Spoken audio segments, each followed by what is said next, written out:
Sir, you're charged with especially aggravated kidnapping. You're also charged with aggravated assault, and you're charged with theft of a firearm worth less than $2,500. You're talking about stuff that is not We will bring the jury. Hello and welcome to the Court of Public Opinion. I am the Recovery Addict, and boy do I have a case for you today. Why is the dog chewing on this guy? I think they have got the wrong guy They there. got the wrong guy, and the dog was biting him. He roughing him up quite a bit. There's a lawsuit. 9 out of 10 judges prefer watching the Recovery Addict live stream in their courtroom. The fireworks are not done. Now we're doing commentary on the case. Dati mihi Anglican por his verbis Latino. Is that correct? I didn't ask you to interrupt me. Literally not true. Oh, for Trump's sake. Welcome to the Court of Public Opinion. Happy Thursday. It's normally podcast Thursday. No podcast today, though. Sorry. Thomas is out and about, and we're going to take the day off. We got plenty of other stuff to do, though, today, so excited about that. Hold, please. Oh, easy there, Turbo. Easy. All right. Welcome. Come on in. Hurry, hurry. Take your seat. Hurry, we've got a lot to do. First, we're going to gift the internet by doing this. Mimi D, congratulations. You were number one in chat. Mimi D, you're D1. You're number one in chat. Everything I peer-related worldwide, it's your responsibility. So congratulations. Janet Sorbo, my sound is messed up. Anyone else? I hope not. I hope not. All right. We are live, right? I can't see it there, but everywhere else. That I don't need it. I need this. Close. Open. Refresh. There we go. Nice. All right. No, we are not live. Hello. This is why I have the best mods, guys. I have the very, very best mods. I messed up. My audio is fine, says Unfun3D. All right. Mimi D, congratulations. You are the winner of the internet. Everything up here related worldwide, it's your responsibility. We've gifted that. Congratulations and good riddance. Now, of course, we have to do something else. We have to do birthdays really quickly because because people have birthdays. That's why. How was the pizza? There's a story behind that. Oh, I will tell you, it was Sam's Club pizza. They don't do take and bake anymore, right? Walmart does, Sam's Club doesn't. You have to buy them pre-baked. So my wife ordered them. She's like, I'd like these pizzas. And they're like, okay. And, they got them ready. And she's standing there waiting forever. And finally she's like, look, it's been like 40 minutes. And they're like, what are you waiting for? And she said, I ordered these 2 pizzas. I'm like, oh, they're right here. And they've just been like sitting there on the counter. Apparently you have to order them and then ask for them again to get the pizza. They don't just give you the pizza even though you just paid and you have your receipt and you're standing there at that doesn't happen. So pizza was cold, but it was good. It was good. Sam's Club -1 on the pizza. All right, quickly, we have to go to court because we're late. Any birthdays today? Any birthdays? No? All right. Hearing none. I guess we could say hearing none. Just kidding. I've got to give some time. You serious? Is this the first day we haven't had birthdays? No birthdays? Don't make me do the cricket sound. Please, sir, may I have my pizza? I've posted them 3 times, says Red Pen. Hang on. Wait. Where are they? There we go. Leanne Simbledick. There we go. I think it's the only one. I think it's just Leanne. We can sing just to Leanne. No? Red, I don't see the birthdays. Is one of the birthday members on the band list? There we go.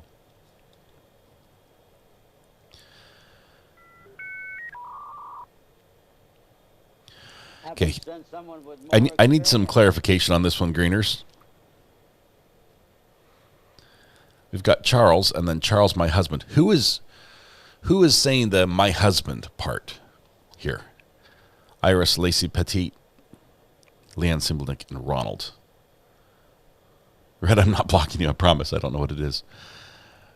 No, I'm not saying that. Let's see, what is going on? I don't know. Red, they're not showing up when you post it. This is a travesty. There's so much. I'm going to sing this. There may be more. I'm not blocking you. Ronald, my middle oldest brother. Awesome, 80s. Glad to sing to Ronald. Marty Deshi is saying me. Does that mean me, your birthday, or me as in your husband? I'm so confused. We're just going to sing. We're going to sing to Charles, and then Charles, who is someone's husband.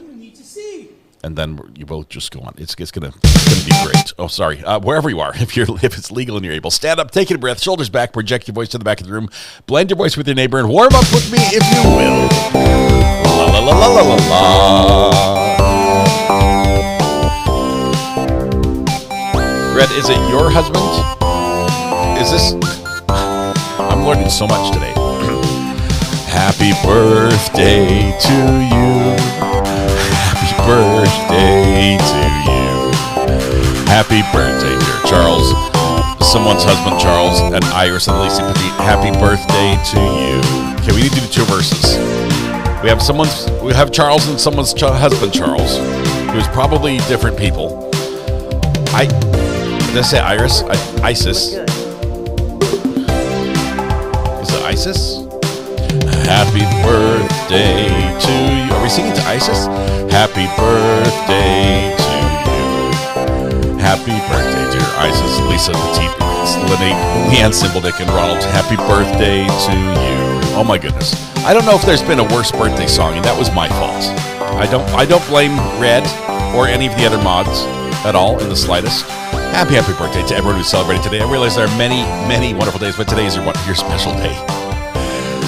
I know there are a million places you could be, and a million people you could have celebrated with, but you chose to be here with us. The privilege, pleasure, the honor, the joy, that is ours. Hopefully, we can turn that joy back and make your day just a little more special. Begin by helping yourself to free pancakes at Denny's, IHOP Village, and Waffle House, McDonald's, Tammy Dunlap's house, and his grill, Bob Evans, and Cracker Barrel.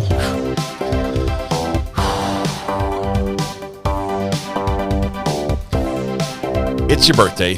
Charles, my husband, Isis, Lacey Petit, Leanne Simblenick, and Ronald. I'm so sorry.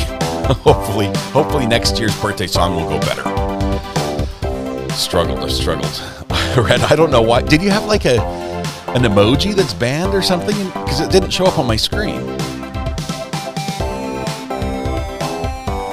Everyone who's celebrating, happy birthday. Free pancake mix at Walmart. Not a sponsor.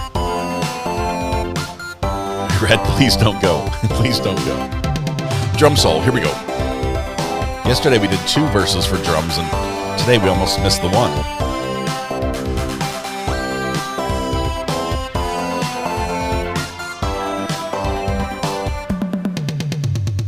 All right, and mod chat. We're already starting on a roll. Okay. Happy birthday. You look good. Bonfire Barbie. I'm sorry I missed your comments. I've responded before, but I'm not sure if you heard my response. The pickle gift I got did not come with the name on it. I think it just came from Amazon. And there were 2 headbands unfortunately you have not with a pickle on top, which my kids immediately adopted. Yes, I got it. Yes, they loved them. They've been running around with pickles on their heads, which they think is hilarious. And if that was what you sent, thank you very much. But I don't know if that was you. I said that before, but I'm not sure if you heard or not. So if that's what you sent, thank you very much. I don't know where they are. I'm not going to argue about semantics here. If you see my kids, they're the ones with the pickle on the head. So, all right, let's jump to court because we're late. Let's give that a little listen. And let's see, that's in 7, right? Let's jump to 7. We're going to be catching up to court, and we'll skip ahead during the break and get all the way caught up, but just a couple minutes behind. Rest your legs, dancers. Take the rest of the day off. Thank you.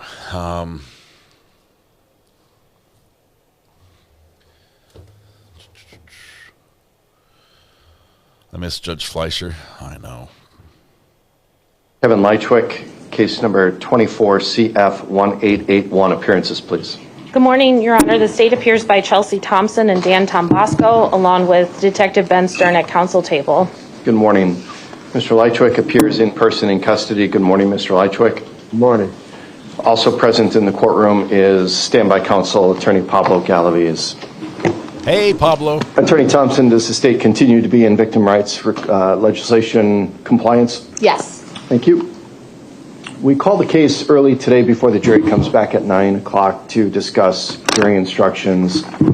I wanted to just take this opportunity. It seemed to be the best time to take the break to do the jury instruction conference so that we can quickly move through the evidence and instructions and closings once the jury comes back.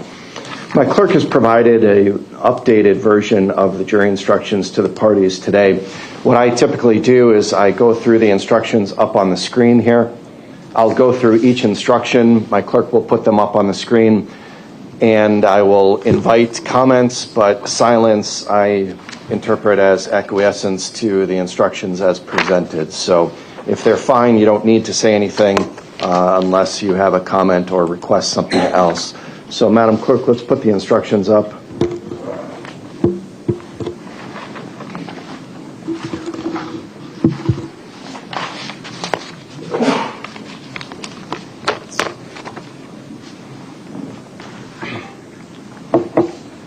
We start with 100. That's a standard instruction.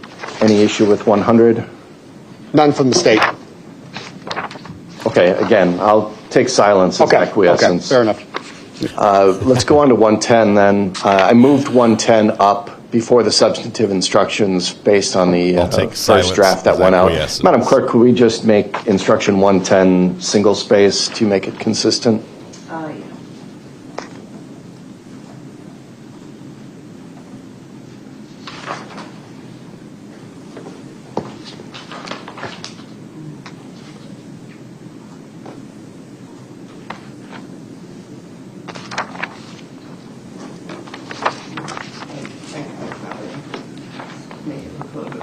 Okay, she'll fix the formatting a little bit, but substantively 110 just mirrors the charging language in the information. I am going to change victim A to Carlos Maldonado. I understand the victim designation in the charging documents, but at this point, Mr. Maldonado has been referred to by name. Any other changes to 110? All right. Instruction 70, I inserted here. I also have the additional line that's not standard in 70. It's about standby counsel being appointed. This is the same instruction that I gave at the beginning of the trial. Any changes to 70 as presented? Okay. What I propose here is to add something to 70 to address the defendant's clothing.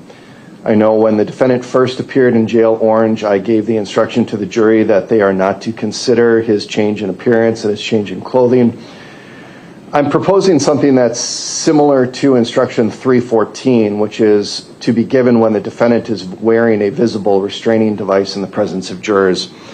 It would simply be that a sentence is added to 70 saying the defendant has appeared in court wearing orange clothing. This must not be considered by you in any way and must not influence your verdict in any manner. What does the state think of that proposal? No objection, Your Honor. Mr. Lychwick, what do you think of that proposal? No objection. Okay, then we'll add that the defendant has appeared in court wearing orange clothing, period. Extra size small. I think I'll add, you must not infer anything from this.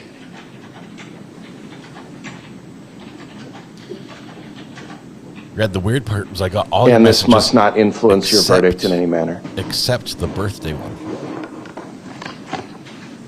I got all of these. This must not influence your verdict in any manner. And also change the spelling. I think you got infer now. INFER. All right, as presented, is that still okay with the state? Yes. Mr. Lychwick? Yes. Very well. Then instruction 110 is the standard first-degree intentional homicide instruction.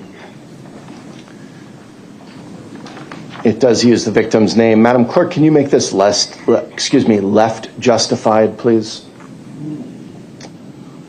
So just highlight the instruction and then, no, just the individual text. Nope. Below that, line below that, you see the center is highlighted? To the left of the center. Nope, other one. There we go. And then put a paragraph. You want me to do it that way? Yep. Sure. And then could you first paragraph or first line indent on those paragraphs too? Oh, yeah.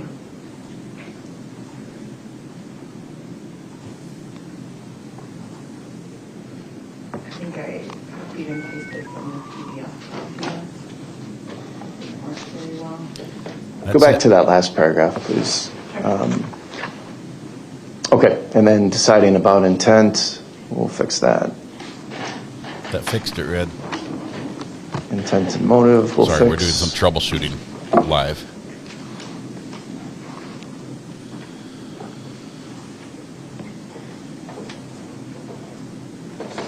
Any other changes to 110 or request for any additional instructions from the state? No, Your Honor. Mr. Lychwick? None. Very well. Then 194 is standard. If we can just put the first line indents, thank you. And then for elements, please separate out 1 and 2. So put 2 on the second line and give it one more space in between there. Sure. Thank you. Other than that, that instruction is standard. Any changes?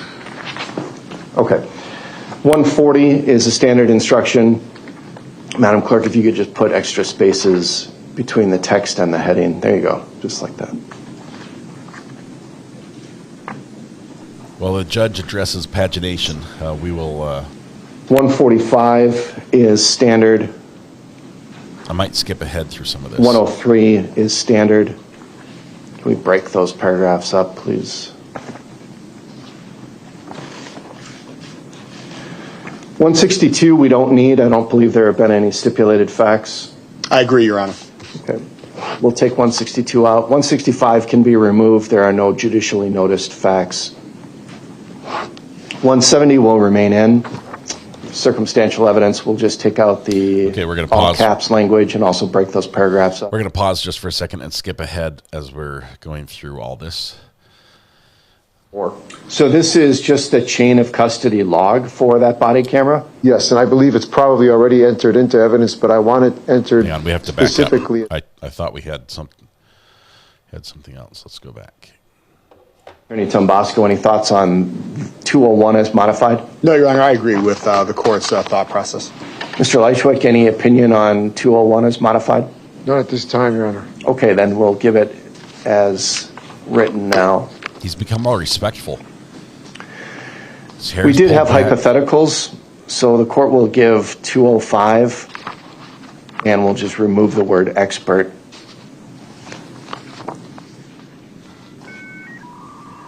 .320, I don't know that we had prior inconsistent statements, so we can remove 320. Attorney Tombasco? I would intend to agree. The only thing I'm a little bit hesitant is if he testifies, it might become an issue, but at this point, I would agree. Sure. If Mr. Lychwick testifies and that becomes an issue, we can add it. Otherwise, 320 will come out. 325 can be removed. We did not have any witness with prior conviction. 327 similarly can be removed. 340, credibility of child witness, can be removed. 160 is standard. We'll change that to parties. Thank you.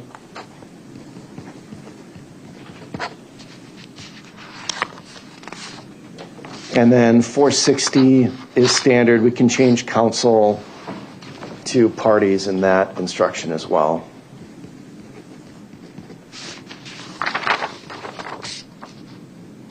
Let me just put the parties in both of those changes just to make it read a little better. And then we'll use the plural of offenses. Whoa. While they're doing this, I'm going to mute them for a second. Adam Montgomery just had his conviction overturned. This is huge because of the Supreme Court overturned the murder charge Thursday, saying that keeping the two charges together, that's today, jeopardized his right to a fair trial. He was charged with second-degree murder and second-degree assault with his daughter's death, Harmony. Adam Montgomery, whoa, so many slam dunk cases now coming back for new trials. Can you also first line indent those?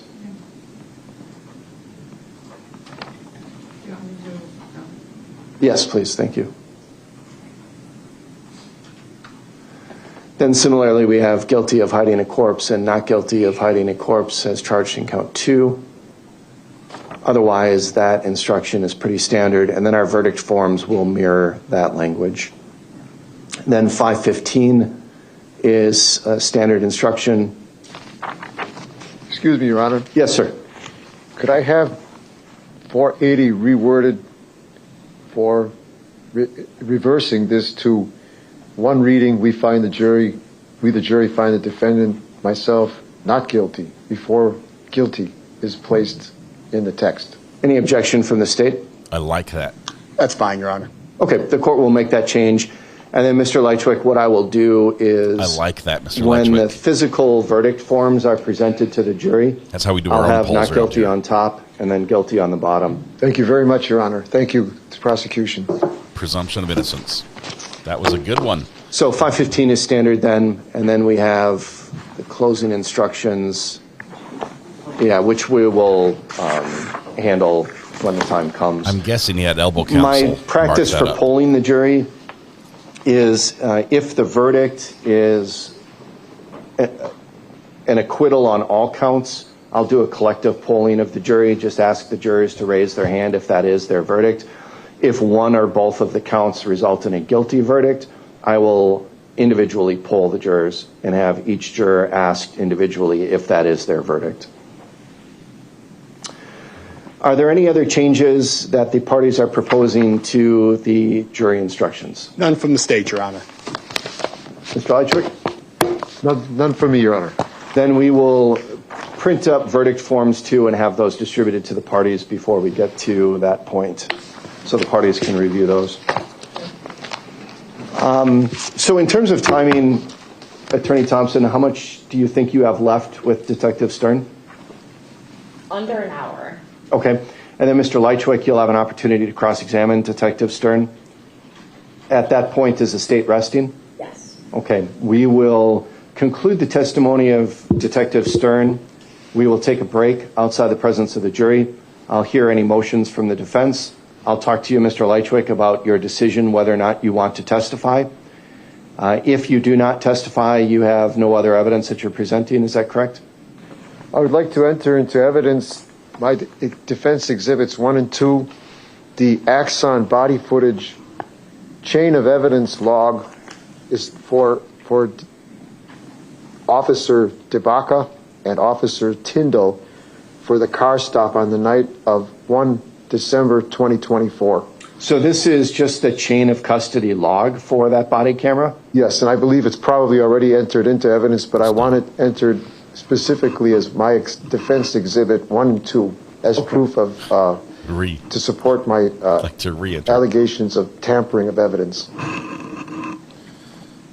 Mr. Lychwick, the only body camera that's been introduced as evidence in this case is the body camera of Detective Stern.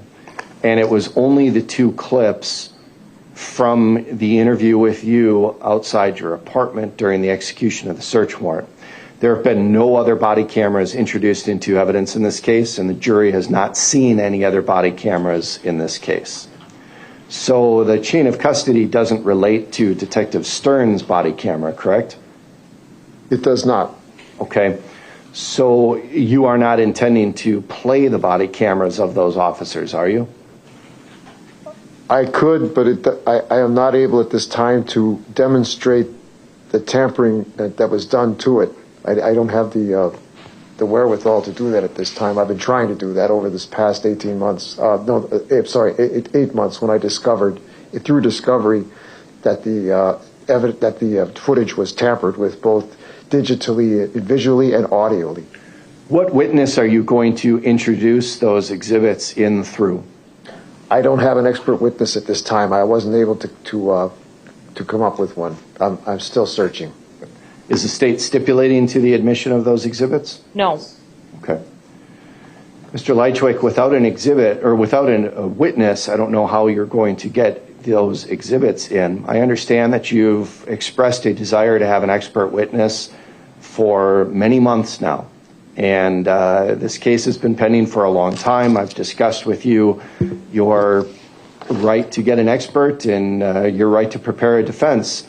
But the trial was this week, and if you are without an expert witness for that, there's not much you're going to be able to do to get that evidence in and get the allegations in that I think you want to get in. What I will let you do, Mr. Lychwick, is this. When it comes time for, or when we're done with the state's case, when we take that break outside the presence of the jury, what I will allow you to do is provide an offer of proof to the court, and that would become part of the court record. So what it is essentially the testimony that you believe you would have been able to get in had you had an expert witness in this case. Okay? I'll allow you to make that record. I'll take your exhibits as part of your offer of proof, but that would be just for the court record. It's not something that the jury would hear because you don't have the witness to testify about that. So for purposes of appeal, if you want to appeal this case, if you are convicted, your offer of proof would at least be part of the record then. At this point, it sounds somewhat fair, Your Honor. Okay. Well, we'll take that up again when we take the break at this close of the case. The close of the state's case. All right, thank you, Your Honor. Mr. Lychwick, then if you do not testify and if you do not have any evidence, would you like to formally rest in front of the jury where you say the defense rests, or would you like me to do that on your behalf?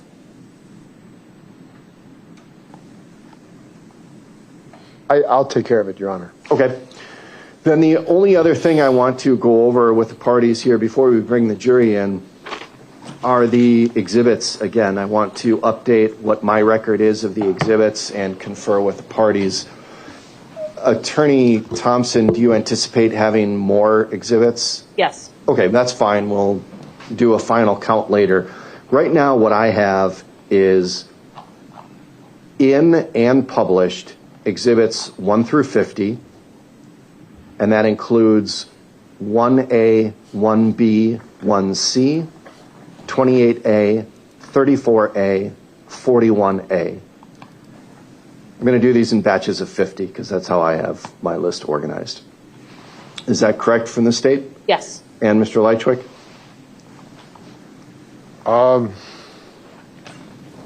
I'm not exactly sure, I'm sorry, where we are with what we're discussing here. Sure, we're discussing the exhibits. I just want to summarize the exhibits that have already been received and published to the jury.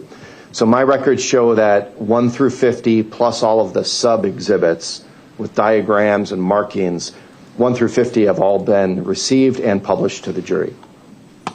And I believe I objected to all those already anyway. I think you have, and they have been introduced over your objections. So your objections noted. Right. My clerk informed me that we had a problem with 1B. That was the aerial photograph with the markings of Miss Nelson. The system indicated that 1B was captured with Ms. Nelson's markings, and my clerk got the notification that it was captured, but it, for whatever reason, did not save. Move for mistrial. So unfortunately, we do not have 1B saved in evidence. Now, is 1B the aerial photograph of the top of the hill or at the point where the decedent's body was discovered? Exhibit 1 was the Google map of the apartment complex and the surrounding area. 1B was the same Google map with Nichelle Nelson's markings for, I think she placed 2 markings on there. One was a line, one was a small circle. You can pull We off the lost live the feed. capture of her markings on that exhibit. So this is separate from the exhibit where I asked the witness to put what was really a dot over the spot where the decedent's body was discovered, proving that it was in that location. This is not having to do with that exhibit, right? Judge, would it be helpful if I pulled up Exhibit 1? Sure. That would help, thank you.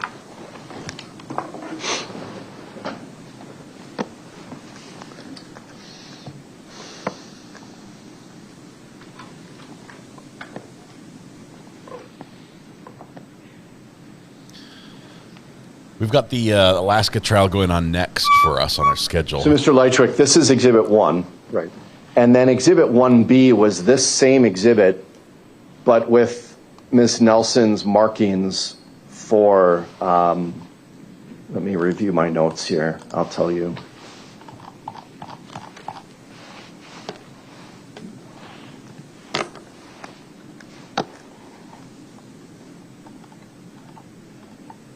We could go back on the live stream. Yes, this was on cross-examination when you had Ms. Nelson mark where the body was, and I believe where she approached. That's that was a very important exhibit to my case, Your Honor. I think we should maybe ask her to place her markings there again for the jury to see, to make sure that there is no doubt. Well, I understand that that was the focus of your cross-examination with Ms. Nelson. It was done while the exhibit was up on the screen. So the jury did see that. The jury saw her making those markings, and it was up on the screen for a little time. So the jury has seen it. It would just be a matter of if the jury requests to view Exhibit 1B again, they would not have that available for their viewing. Your Honor, I think it's very important that somehow that marking, at least where the decedent's body was discovered, be placed on there again for them in the green highlight marker. Attorney Thompson? I think it's pretty clear from all of the other scene exhibits where Mr. Maldonado's body was located. Doesn't matter. So I agree with the court. The jury, just like they have to rely on their collective memories about individual witnesses' testimony because they're not getting transcripts, this would be a similar scenario where they have to rely on their collective memory about the specific markings on 1B, but I think there are other exhibits in which we could get that information from. Mr. Lychwick, I tend to agree with the state. I don't think there's much dispute in where this body was. We've seen multiple photographs of the actual location of the body. So the witness's drawing of where she remembers the body is less probative than all of the other exhibits that show exactly where the body was located. Furthermore, as I said, the jury already saw Ms. Nelson place those markings on Exhibit 1, and that was done while the exhibit was up on the screen. So they can rely on their memory of where she made the dot on the exhibit. So unfortunately, it's just not available. It's a glitch in the system. All of the other markings in this case have been captured. We just lost 1B for some reason. The only one the defense did. I can't explain why that happened. Your Honor, that's not satisfactory to me, the defense. I must insist that that marking be placed where she had placed it. All right. Well, Mr. Lychwick, I note your objection and I note your frustration with it, but at this point, I don't think there's anything we can do to recreate that. There is. So we will move on with the exhibits. For the next batch, 51 through 100, I have all of those received into evidence, and they have all been, that also includes 59A, 80A, 81A, and 87A. All of those exhibits have been published to the jury except for 58, which is the Wiedenhoft CV, 75, which was Ms. Gummon's CV, and 76, which was Ms. Gummon's report. Does the state agree? Yes. Mr. Lychwick, do you agree on that? I don't really understand what I'm agreeing to again at this point. I'm just recapping which exhibits have been received and which exhibits have been used with the jury. None of the exhibits. I objected to those particular exhibits already? Most likely you objected to some of them. A number of them were received while you were sitting mute and not participating. So I don't remember which ones were received over your objection, but your objection, if you made them... They've been covered already, Your Honor. Yeah, it would be covered already and it would be part of the court record. Well, at this point, I don't think there's much I can say about that then. For the next batch, 101 None through of the other 150, exhibits should go back to the jury. I have 101. It's the only way to cure and this. And then I have 108 through 143 and 145 through 150. That includes 145A, 146A, and 150A. All of those exhibits have been used with the jury except for 108, 109, 110, 111, 113, 115, 117, 140, 142, 143, and 149. Does the state agree? Yes. Mr. Lychwick, do you have anything different on that? I don't really know what these exhibits are. Can anyone get me a I probably screenshot have of that them exhibit? in my files here somewhere, but it would take too long to go through them and look at them, and I don't have access to a computer, so I can't just bring them up. I don't know what I'd be agreeing to or disagreeing to. Okay. Well, if the time comes. Well, the bottom line, Mr. Lychwick, is that it's your responsibility to keep track of the exhibits, too. The official court record of what exhibits will be received will be maintained by my clerk. I'm just trying to do a courtesy to the parties to verify that my clerk has the correct information. So that's all. The official record will still be maintained by the clerk. All right, the next batch, 151 through 200, I have all of those exhibits received into evidence except 153 and 154, which were the two boxes of Luger ammunition. There was no 181. Otherwise, everything else is in. And as far as publication to the jury, the ones that have not been published are 151, 151A, 153, 154, 155, 156, 177. That was one of a series of photographs of the L2 vertebrae with Dr. Scheel. The others were used. 177 I did not mark as actually having been used. 179 was not in and not used. I should have specified. I think I forgot about that one. 179 was not in and not used. Otherwise, is that consistent with the state's list?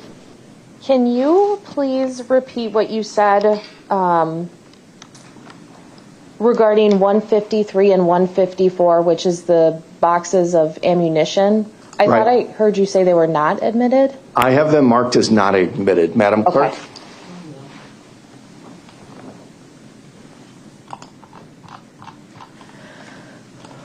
I don't have note of either one of those. Okay. I know they were referred to. I just don't believe the state has moved those in yet. Okay. Mr. Lychwick, is that consistent with your recollection or your memory? Well, I would definitely object to their being admitted. Sure, the state hasn't moved yet. I was just asking if the overall list was consistent with your notes or memory.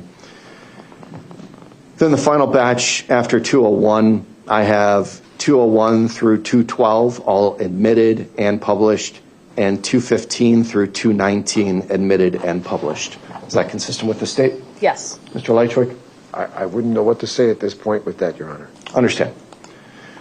Very well. Anything else we need to take up before we bring the jury back? Yes. I have a question for the court. Exhibit 213, which is one I intend to use with Detective Stern, that is a recorded video call of the defendant in the Waukesha County Jail with another individual. Now, he has told the jury, and the jury can see at least that he is in orange, and in this video he will be in orange. It shows him coming out of his cell to start this conversation. So how I intended to try to mitigate is to ask Detective Stern, did you watch a recorded video call between Mr. Lychwick and another individual on June 10th of 2025 and not reference jail? I'm playing a portion of it where you do not see him coming out of the cell. It's towards the end of the conversation. I don't know if the court has any other way in which you want me to continue or additionally try to mitigate, but it's a video call, and that was the best that I could come up with to not draw attention to that fact and instead focus on the words of Mr. Lychwick. Has that video been provided to the defense? Yes. Is it possible to play the video without, or play the file without the video and have it just audio? That would be fine. When I publish to the jury and when I play it, we can just take it off of the screen so that maybe we can see it here at counsel table. But that... The audio would still be going? That would be the easiest way to do that, and then it can be characterized as a call, or you can characterize it as a video call, however you want to, just not reference jail, and then the audio will be played to the jury. Okay, I can do that. Thank you. Mr. Lychwick, does that proposal sound appropriate? It does, but I would like to object. I haven't had a chance to object to the introduction of that piece of material into the prosecution's evidence against me, as that video call was a conversation between myself and, at the time, my power of attorney, Alan D. Fisher. He was my power of attorney. It was a private call, Your Honor. Detective Stern had no right to interfere with that, to snoop into that call. Attorney Thompson, who is the call with? It is with Mr. Fisher, but I'm not aware of any kind of power of attorney. I have paperwork to that effect, Your Honor. I have a draft copy. I don't have access to a Xerox machine here, so I have copies of the draft copy of his contract being my power of attorney, and Mr. Fisher has returned that upon expiration of it. He has returned it, and it is sitting in my mail being held for me at the Waukesha Post Office at 600 Broadway. What do you have in your possession, a draft contract? The draft of the actual contract with Mr. Fisher being my power of attorney. When did you enter into that contractual relationship with him? I believe it was the later part of the mid portion of the year 2025, probably around March of 2025. And he remained my power of attorney, I think, until October of that year when it expired. Was the nature of the discussion in this conversation legal matters or anything related to power? Hang on. Or anything related to representation or anything within the purview of a power of attorney, Attorney Thompson? Well, I'm not sure what the nature of this power of attorney is, whether it's medical or financial, but the nature of this conversation is that this individual confronts Mr. Lychwick with what the evidence says was recovered from his vehicle during the search, and then Mr. Lychwick responds, he doesn't know anything about that gun, he's never seen that gun before. It's inaccurate that it was a Luger that was used to murder Mr. Maldonado, and he also is asked about the items he removed from his storage unit to place in his trunk that where we eventually found the firearm, and Mr. Lychwick acknowledges that those are his war bags and that he lists items that we actually did recover in those bags. So it shows his knowledge of the bags, and what I would argue in closing is that conveniently that's the one item in the bags that he claims to have no knowledge about, but everything else in those bags he knows about. So it's relevant specifically to this case, but they're not talking about legal theory in this section. If the court would like to have an in-camera review, I can certainly do that. I have the timestamps, but this is specifically related to his acknowledgement of his war bags and the firearm recovered. Mr. Lychwick, what was the nature of your relationship with this individual in terms of power of attorney? Was this for health care, financial, or what? It was for everything, Your Honor. He was looking after my interests. He had my life in his hands. I had no one else outside helping me at the time. He was my de facto legal presence outside. He was trying to help me legally as well, find legal representation. He had right to know about this case. He was curious as to, he had looked up, with my permission, the criminal complaint and studied it over, and he was wondering what was in these bags that they were writing up, having taken out of the trunk of my car. And I unashamedly apprised my power of attorney what was in there. And it was, again, I stressed this was a private call between me and my power of attorney. Well, Mr. Lychwick, what did the contract say? Was it a financial power of attorney? Was it a healthcare power of attorney? It didn't specify. It specifies he is my power of attorney. This is a testimonial that you are my power of attorney. I don't believe I have it with me. It's in another file, but I can bring it for the court. I can access it for the court. Is it in your materials in your cell? It's in my materials in my cell. I just can't. It's one of my files in there. Attorney Galaviz, do you have any knowledge of the power of attorney and what it would encompass? No, sir. I've communicated with Mr. Fisher, and he represented that he was Mr. Lychwick's power of attorney.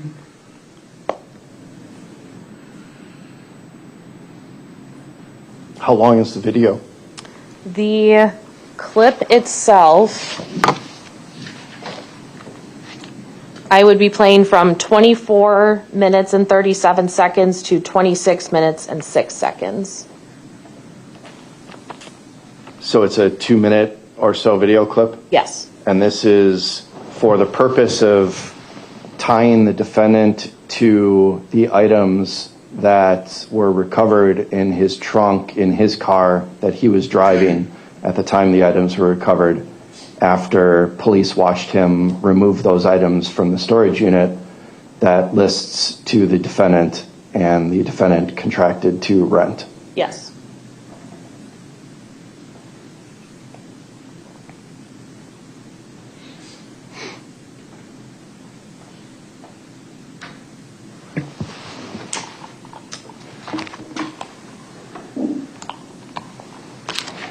All right, I'll have to take a look at it. I'm going to take a look at privilege as well. Let me do that now. Do you have it on a thumb drive? I do, yes. All right, the judge What is exhibit would this be? strongly considering. This would be 181. Oh, no, I'm sorry, 213. Strongly considering keeping this evidence out. While the court is reviewing that, Mr. Lychwick, would you be able to find the contract that you have in your materials? If I could have access to my other files, I'm sure I could locate it, Your Honor. They're in your cell? You know what? I just might have it with me because this file contains my attorney. All right, why don't you take a look at your materials? Attorney-related business. It might, but then I might have filed it with. So my other piling Let me system. check here, Your Honor, please. And the state, let me check. I might have it. I just might have it here. This is my attorney sub-file. My attorney sub-file. But I may have. Get a narrated search here.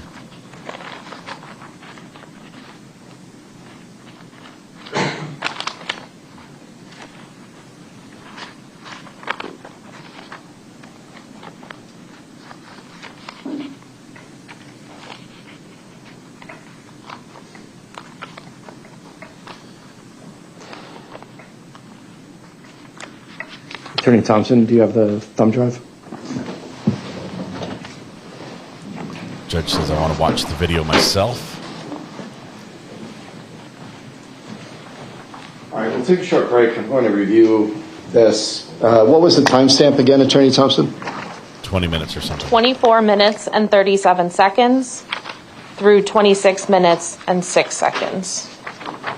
And is it labeled as Exhibit 213 on here? Yes, it is. Okay, Mr. Lychwick, while I'm reviewing this, you can go through your documents. We'll stand in recess. So while they go to break, we're going to skip ahead because we can. This is an interesting turn of events. Mr. Lychwick has made a couple, I would say, good moves as in his own defense. He made a motion, first one, though, I think the first really smart motion that he's made is he moved to switch the order in the jury, in the verdict form, to put not guilty first. This is something we do on all of our polls when you do a poll about guilt or innocence, because I think it's important to stress that there is a presumption of innocence in every case. Not guilty should always be where we start from.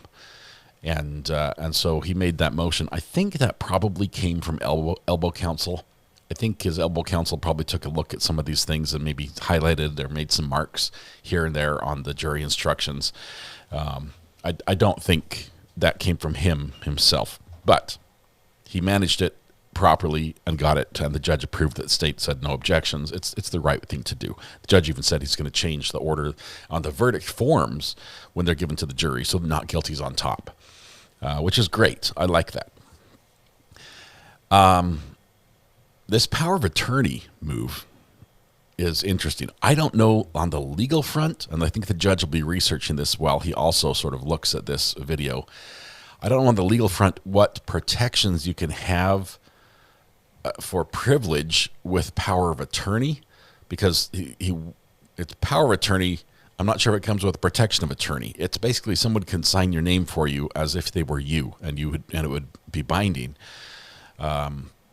I don't know if that comes with a privilege asterisk, so any communication made to them may be privileged. In his benefit, on his side, he's got his standby counsel, who was his full-time attorney at the time, saying, I have had interactions with this gentleman who was presenting himself as the power of attorney at the time. So the lawyer was providing privileged information to the power of attorney. That might put an umbrella over it a little bit and maybe grant a little more power to it. But there's a chance this doesn't come in. Those are both very interesting, and how the judge decides this one is going to be interesting. But the biggest issue of the day that we've had so far is, I believe, something the court glossed over improperly and is glaringly obvious for an appeal, and that is the one exhibit the defense asked to be admitted. And we've got it. Greener's found us all the copies. We've got the exhibit. We've got the drawing. We have the time where the judge confirmed that had been entered, and he argued. The defendant argued that the jury should be able to see that and have it preserved. It was during his cross-examination. We got all that. The one exhibit, the court just lost. Like, oh well, it's okay. There's lots of other information that shows where it is. That doesn't matter. It doesn't matter. What if the dot that expert put on there is different than the other evidence? Now we have conflicting evidence, which a jury can choose to believe one over another. And I realize photos are pretty strong evidence, but it's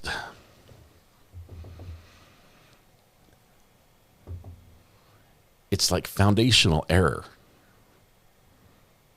It's serious. It's really serious. And over his strong objection, the judge says, I'm going ahead with it. It's fine. Sorry, we lost it. We tried. Good try. And he's like, there's got to be some way. He's offered, can we get her back to do this? We need those. I need those.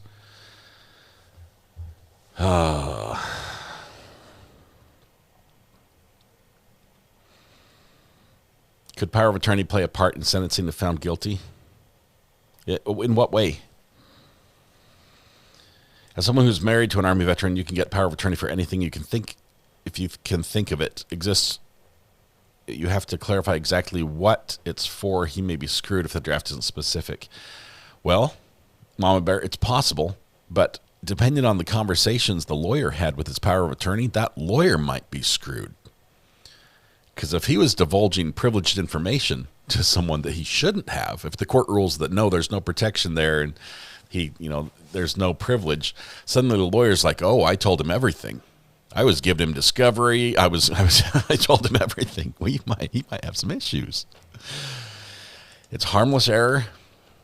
Which one? The power of attorney or the deleting the exhibit? I think it would be harmless if the jury does not ask or does not get to see any other exhibit. Then it's harmless. That's the way out. That's the open door to no problem. Other than the fact that it's not, in the file for appeal. But I don't think if it was in there, it would be anything that could. I don't know. If the jury asks to see any exhibit, we have a problem.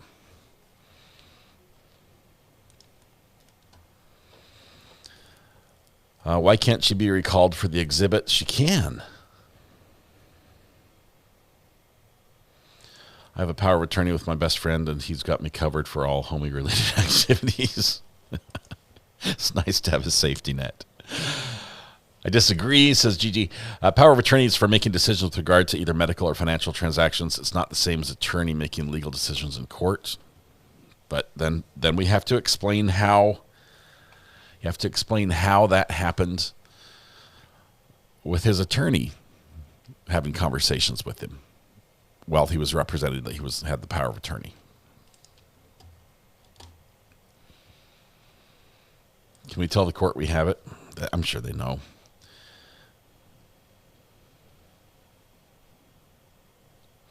If a power of attorney covers stuff like a lawyer, then everyone that has one, it makes no sense.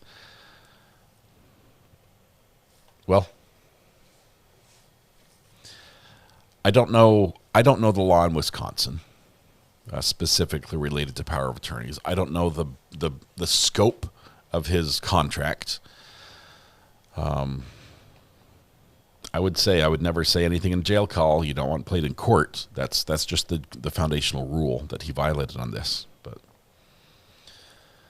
power of attorney is a document. It's a legal document.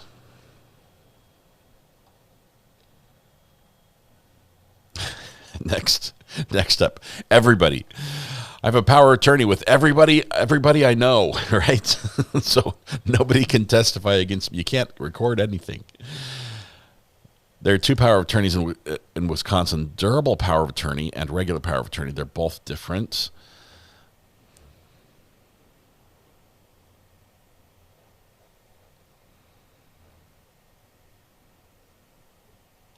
You can call her and have her make the exhibit again. If he doesn't, it won't stand on appeal because he had the ability to cure any prejudice and didn't do it. Well, he's not required to put on a case. And he did already do this. He argued for this. He won. He argued that the jury should be able to see this, and the judge confirmed they would. And then the judge confirmed that they had it, and it was entered and it was ready. I think he's done all he needs. I don't think he needs to do anything else to preserve this. He's already argued. I mean, I think the court has the burden of making that happen.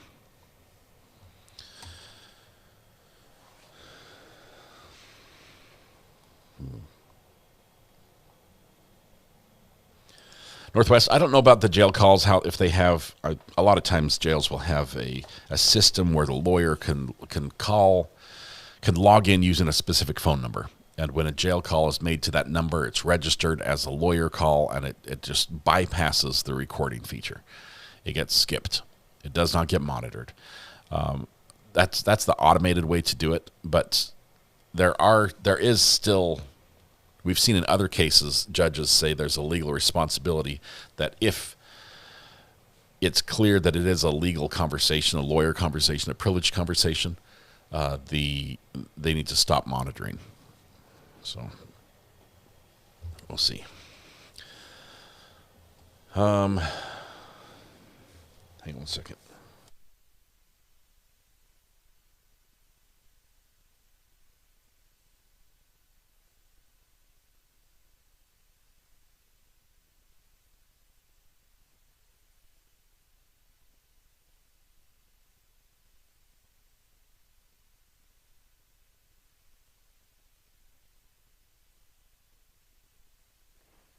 Okay, I got a call. Donald, are you there?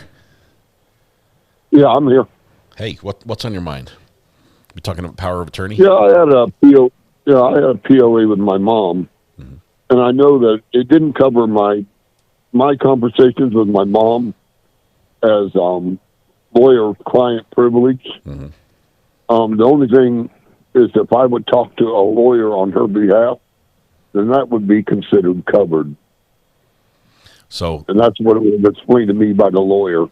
So the lawyer talking to them is okay, but him talking to the client is not. I don't know. That creates a loophole to get access to privileged information, doesn't it? I don't know about that, but I hear you. That sounds like sound law. All I know is that if my conversations with my mom would not be considered privilege.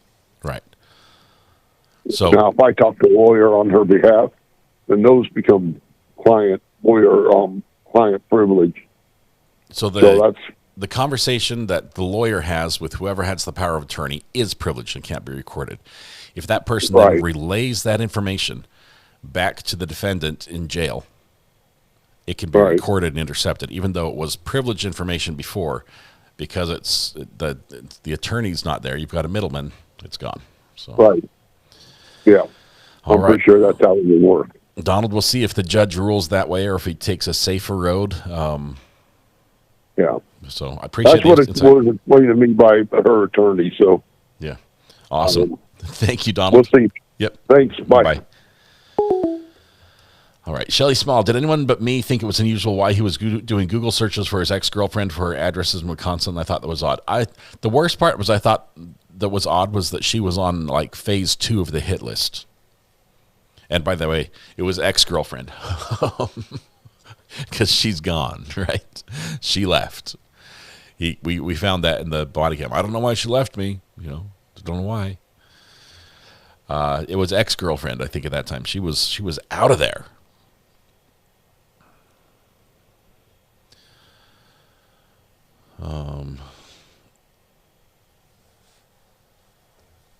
Let's see. Cindy says the same thing, basically. I have my son's POA. He's in prison. It covers all financial, legal, medical, as long as he's incarcerated 10 years or 2030 release date now. I'm not a lawyer's side, though, on phone calls to him. Right. Is the standby counsel the true guy from our previous trial here? Pablo, whoever. Is it Pablo? Are you talking about Daryl Brooks or what? White Bear says, all right, I'm a vegan, though not the pushy kind. Thank you. I looked online last night, and Amazon has vegan caviar for a mere $14.99. Is that when they only feed the fish plants? No, just kidding. I don't know what that would be. It's like some sort of bean, I guess. I'm going the big route. I'm saving up for the caviar right now. Because people have said if you go cheap, you're going to regret it. And you might get sick. I think the line was, don't buy your caviar at Walmart. I'm not saying Walmart is a problem, but that's what I was told. Don't buy your caviar at Walmart. I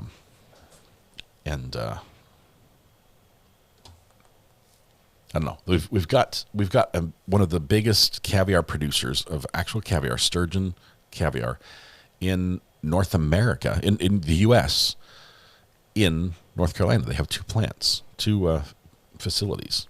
So I think it's made of seaweed. Oh. In front of the Walmart. Go to OBC and get it? Or are you talking about OBX? Outer Banks? Not cowboy anything. Not cowboy caviar. We're doing sushi. Don't get sushi at a gas station. Are we going to address subject matter jurisdiction? Now we've already started talking about food, which means I'm going to have to break out my Pop-Tarts, brown sugar, frosted brown sugar, and cinnamon in just a minute.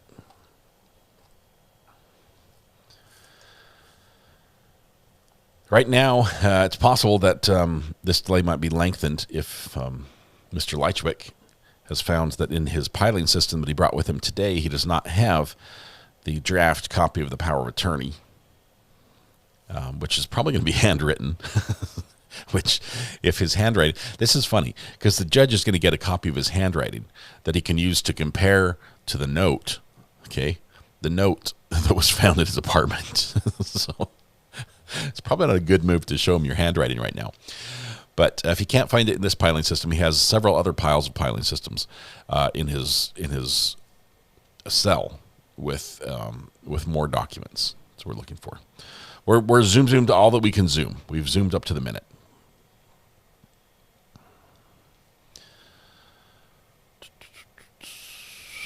Caviar and potato chips is delicious. Do you use any, Kathy? I trust you on this because I know you live in the lap of luxury, the high life, so to speak. Highfalutin. When you use your Lay's potato chip, can you use like ranch dip, or do you have to use some sort of fancy whipped topping? Can you just use sour cream? Do you have to use like this other thing, blended cream cheese? I don't know. What else do you put on it? Is it just like chips in the caviar? Because honestly, when we look at how much caviar I'm going to be able to afford, I get one shot at this. It's going to be like the one chip special because it comes in like a, most women wouldn't buy makeup this small. Lots of caviar experience. No ranch. Use sour cream. So, Lay's potato chip, salted lightly salted, sour cream, a dollop, however much a dollop is. I've been told I have to use some spoon I find on the beach or something like that out of a shell. I'm not sure if that's just tradition or what, but a shell spoon, and other people said don't chew. I don't know if I normally chew when I eat chips. They say let it melt in your mouth, and I don't know is it like chocolate? I mean, do these eggs literally dissolve, or do you have to like squish them with your tongue up against the roof of your mouth to get them to pop? I don't know the proper etiquette with that. It's like bubble tea, another thing I haven't had.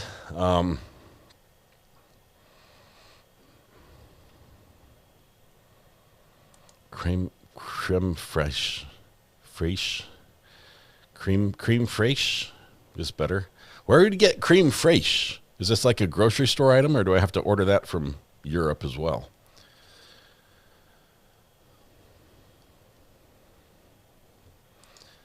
Greeners, I saw the graphics. That's where I got the don't chew part, let it melt in your mouth. I know how to make it look good. I can make my caviar look like it's fancy.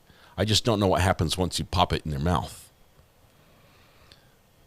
You have to pop each of the caviar individually. Swallow so you grow a sturgeon. Good advice. I'm learning here. I'm kind of grossed out with this exploding in your mouth. Egg talk. It's pronounced fresh. Fresh cream.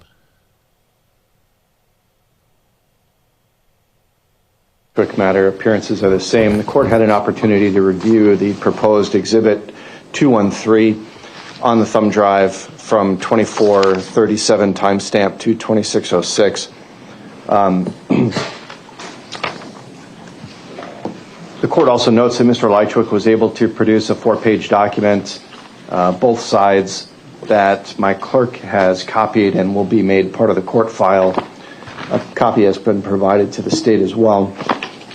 What the court reviewed was that clip as well as some of the context surrounding that clip, because I wanted to get a sense of how the conversation with Mr. Lychwick and the other individuals started and what the parameters of their conversation was about. The court does note that at a couple of times before the proposed Exhibit 213, particularly at 8 minutes and 55 seconds of the video, Mr. Lychwick makes reference to trying to pay this other individual and pay his expenses. And it's clear that the other individual had already looked into Mr. Lychwick's car situation. The individual was at the defendant's apartment, and that the individual had access to Mr. Lychwick's mail and bills and knew Mr. Lychwick's utility balance and other things like that. I briefly reviewed the contract, which is titled a draft power of attorney. What the court finds important here are the differences between an attorney-client relationship and a power of attorney.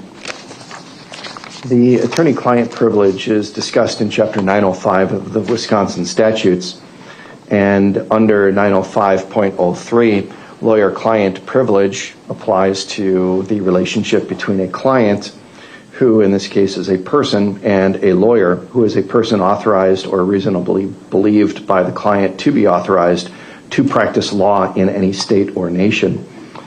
That is different from Chapter 244, which covers powers of attorney. Under Chapter 244, specifically 244.02 sub 9, a power of attorney is a writing or other record that grants authority to an agent to act in the place of the principal, whether or not the term power of attorney is used. Essentially, what this document is, and what Mr. Lychwick says is his relationship with this individual, is a power of attorney, which grants this other individual the power to act in place of Mr. Lychwick. That is different than acting as a lawyer that would establish a lawyer-client privilege. In that case, a lawyer is someone who's authorized to practice law. There's no indication that this other person is authorized to practice law. And throughout the conversation with this individual, Mr. Lychwick makes reference to consulting with his lawyer. So this was during a time when Mr. Lychwick had representation of a criminal defense lawyer to handle this case. Mr. Lychwick had conversations with the other individual about his lawyer. And the portion that the state proposes to be played from 2437 to 2606 is not in furtherance of legal representation. It's not asking the other individual to make certain representations to Mr. Lychwick's attorney.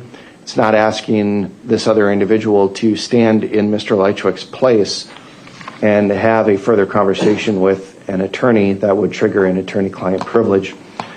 So I don't believe that this conversation implicates a lawyer-client privilege. The power of attorney is much different than what would be considered a lawyer-client relationship. And therefore, for that reason, I will, over the defendant's objection, allow the state to play 213 from 24 minutes 37 seconds to 26 minutes and 6 seconds. As I said before, we'll play it audio only so that the video does not demonstrate that Mr. Lychwick is in custody. If the video were played, it's clear that Mr. Lychwick is in jail. All right, the documents that Mr. Lychwick submitted will be made a part of the record, Mr. Lychwick, so that preserves your objection for appeal. Anything else then from the state before we bring the jury in? I would just note that when you, assuming that I have Mr. Fisher's name spelled correctly as Allenfisher, he is not a licensed attorney, at least not in the state of Wisconsin. Okay, thank you. Mr. Lychwick, anything else before we bring the jury in? I can't think of anything, Your Honor. Okay, then let's call for the jury. You can call it POS. Yeah, for sure. Power of signature. Judge figures it all out. Says, go ahead. This is fair game.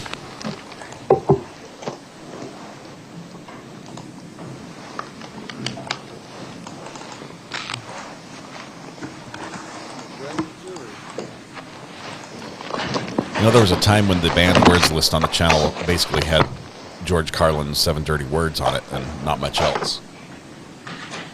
think we're over 170 words now.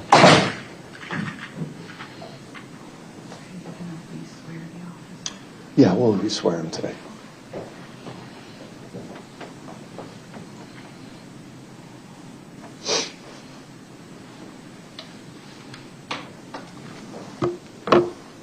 Thank you for reminding me.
All rise to the jury.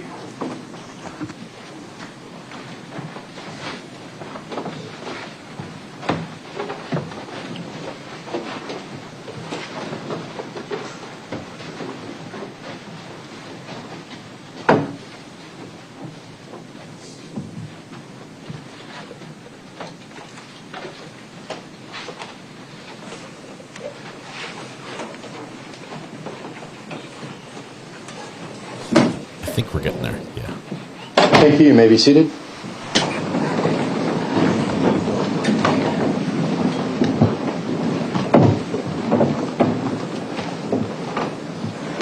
Good morning, ladies and gentlemen. I apologize for the delay in getting you back into the courtroom. Sometimes I'm pretty good at judging the amount of time that we're going to need, and other times I'm not as good at estimating the amount of time we need. And other times things come up that we just can't foresee. So we've taken care of a lot of legal issues, though, that otherwise would have required additional breaks as we go through this morning. So at least you can take comfort in knowing that we knocked out a number of other things and can get going now. So with that, Detective, you are still on the witness stand. I'm going to have you come back up and be re-sworn this morning.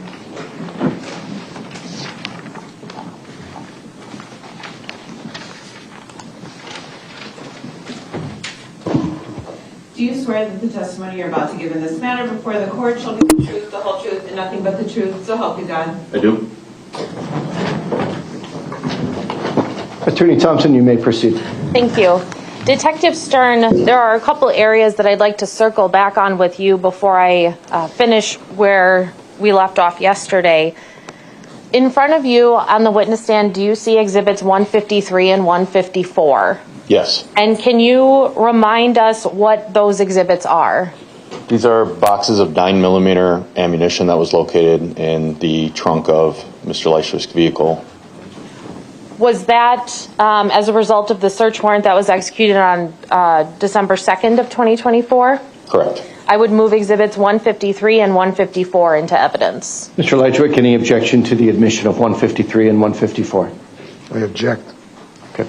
Over the objection, the evidence will be received. Now, Detective Stern, we also talked yesterday about the grid search that was performed the day after Moxie went through the property at 1512 East North. Do you recall that topic of your testimony? Yes. And you were referencing divots that you observed at the top of the hill in the area of one of Moxie's trained final responses. Do you recall that as well? Yes. Do you remember approximately what time on November 20th you and your other officers went back to this property to actually conduct this grid search? I don't recall the exact time. I would estimate it around 10 to 11 a.m. Was it light out or dark out? It was light out. Okay. Now, was Specialist Schmidt taking photographs during this grid search? Yes. Madam Clerk, can you turn on the screen, please, for the witness only?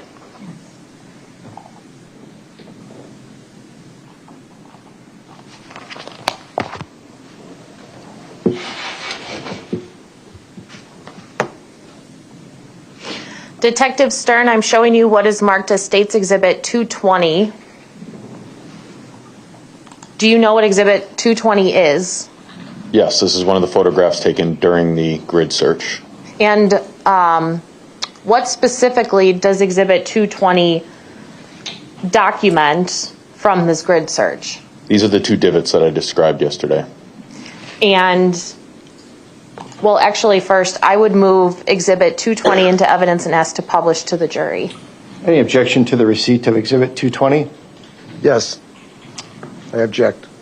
That objection is noted. Exhibit 220 will be received. Any objection to publication of 220, Mr. Lychwick? I object.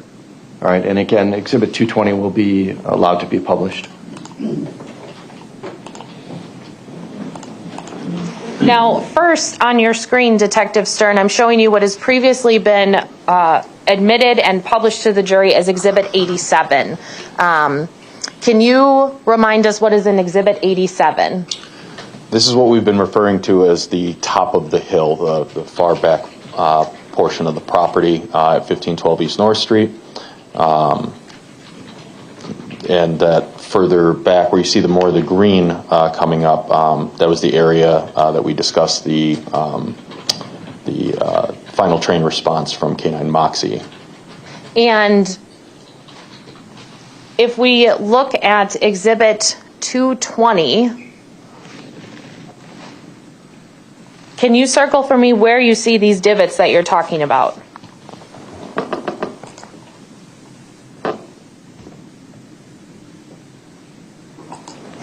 Can we please screen capture this and mark it as 220A, and I would ask that it be received? Yes, it will be received as 220A with the markings. Please wait a moment while we confirm the capture.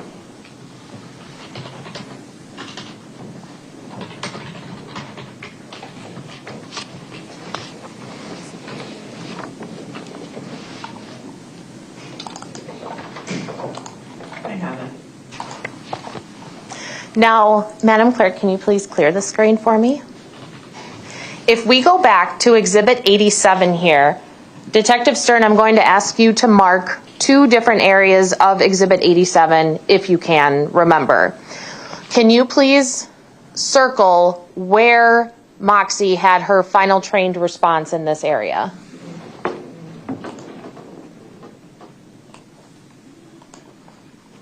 And then can you also circle or put an X where these divots are that we just saw in Exhibit 220?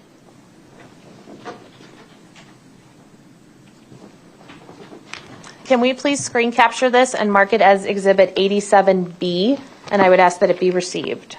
It will be received as 87B. Just to clarify the record, then the first markings that the detective put include the green arrow, which is simply a product of touching the screen, and then the green line right above the arrow. The second marking for the divot was placed where the X is. Thank you.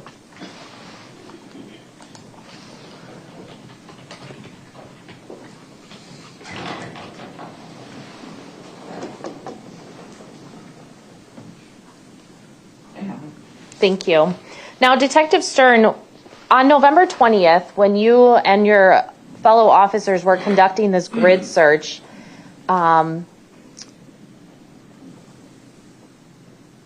what was, sorry, I'm trying to think of how exactly I'd like to ask this, strike that. When you and your fellow officers are conducting this grid search, is it easy or difficult or something else to hear each other? It was difficult to hear up there. That was one of the biggest notices I noted, one of the things that we noted the most. This was the most amount of time we spent up there based on the methodical grid search that we were doing that day. We noted that you can't really see the road from there, and with the traffic noise during the daytime and some wind that was coming through, we were having difficulty hearing each other while we were speaking to each other. And we were speaking about that as we were conducting this grid search. Now, how far away are you guys from each other when you're conducting this grid search? I mean, as we're doing the grid search, if one person's working on one square and one person's working on the other, we're about 3 to 5 feet away from each other. And approximately how wide were these squares? Approximately 3 feet by 5 feet. So, am I understanding correctly that it was difficult to hear each other even though you're only 5 feet away from each other? That was what we noted. Now, we left off yesterday talking about Mr. Lychwick's arrest on December 6th of 2024. Do you recall leaving off at that topic? Yes. Now, on December 6th of 2024, after he's arrested, is he brought back to the police department? Yes, he was. And are you in an interview room with Mr. Lychwick at the department? Yes, I was. Were you present when Detective Barrett came in to execute the buccal swab warrant for Mr. Lychwick's buccal swabs? Yes, I was. Prior to having any discussions about the facts of this case that we are here to talk about today, did Mr. Lychwick make any comments to you about activities related to German gun shows or arts or pieces of art or artifacts? Yes, while we were in this interview room, we were making kind of small talk, and he talked about art business that he was involved in, and then he mentioned again that he had traveled a lot back and forth from Germany to America in his youth, how much time he spent there, and then he talked about how he would take artifacts from Germany while he was over there and bring them back, and that he could find people that would purchase them, specifically at antique shows and gun shows. Madam Clerk, can you turn on the screen just for the witness, please?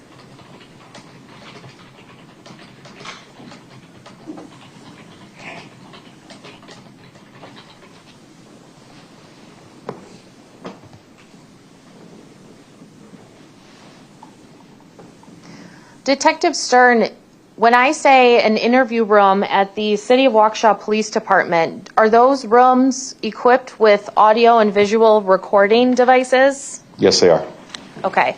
If you look on the screen in front of you, what is marked as States Exhibit 181, do you recognize the room that you're in? Yes, this is one of our interview rooms at the Waukesha Police Department. And do you recognize the individuals in this video? Yes, I am wearing a green jacket. Mr. Lychwick is wearing a gray long sleeve shirt. Okay.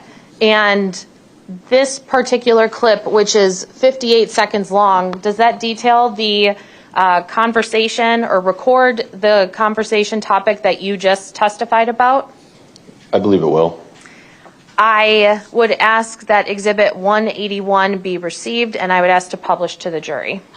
Any objection to the receipt of Exhibit 181, Mr. Lychwick? I object. Okay, over the objection, it is received. Any objection to the publication? I object. Over the objection, it may be played with the jury.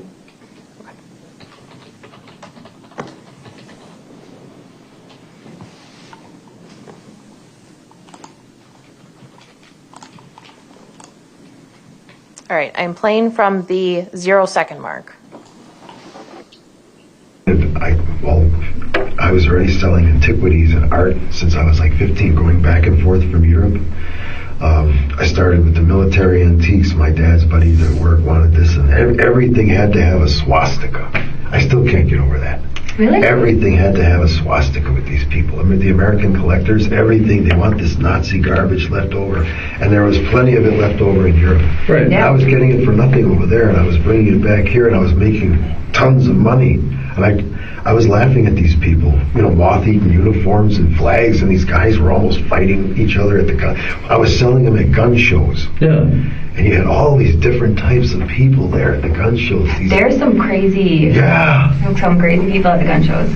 I'm telling you, I remember a lot of the gun shows I went to in Milwaukee, and the Milwaukee County tactical squad guys would be walking through checking for illegal stuff. Now, on strike that. Now, the one thing I was going to ask you about the buccal swab is During your research into Mr. Lychwick, were you able to determine if he had an identical twin? He does not have an identical twin. Did you talk earlier about how he had a younger brother? Yes, he does have a younger brother. Okay. Now, did there come a time where you reviewed a recording that involved Mr. Lychwick and another individual on June 10th of 2025? Yes. And during that recording, was there a part where Mr. Lychwick referenced war bags? Yes. Okay. Can you give the jury a general overview of that particular part of that recording? Yes. During that recording, the individual asked him some questions about information that had been made public post the preliminary hearing. And he then basically discusses what was found in his vehicle. And he describes them as my war bags. He also accurately described some of the things that were in the bags that we had located from the search, indicating to me that he knew about these bags and that these were his. They were not anybody else's. I object. What's your objection, sir? The prosecution here has their witness inferring that the term war bags is sinister. But as an Air Force veteran, the detective knows that the bags we carried our equipment in were called war bags. Mr. Lychwick, your objection is noted. The jury can draw appropriate inferences from the evidence. It's their determination to make. So the objection is overruled. And as far as it relates to the admission of the defendant or the detective's testimony, go ahead, Attorney Thompson. Madam Clerk, can you please turn on the screen just for the witness?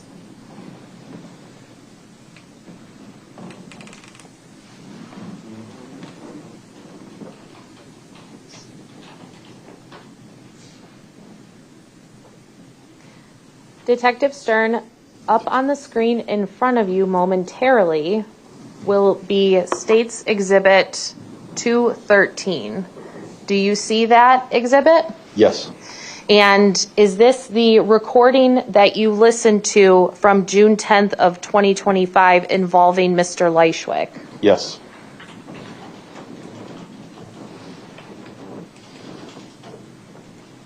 Had you reviewed this portion of the recording prior to your testimony today? Yes. And is it a fair and accurate depiction of the recording when you listened to it for the first time and notated that in your report? Yes. I would move Exhibit 213 into evidence and ask to publish the audio to the jury.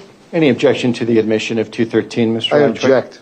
Okay, your objection, as previously discussed, is noted for the record. The court will allow Exhibit 213 to be entered into evidence. Any objection to the publication of the audio only, Mr. Lychwick? Yes. All right, your objection's noted, and the court will allow audio publication of Exhibit 213. Okay.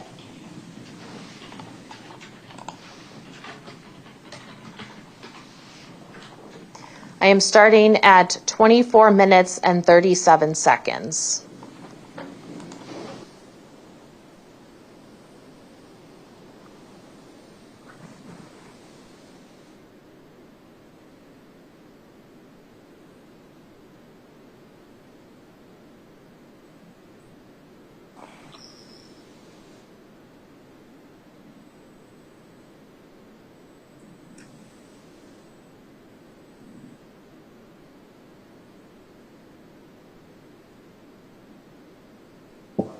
We're not hearing anything. No, it was Judge Ramirez over the Paul case. This is Judge Moss.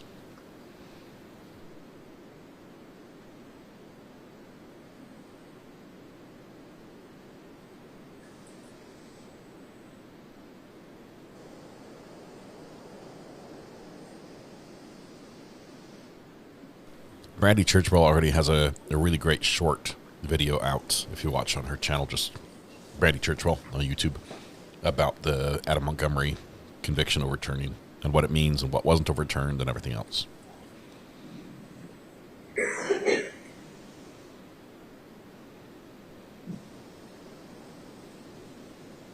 Is something supposed to be playing? I thought it was audio only.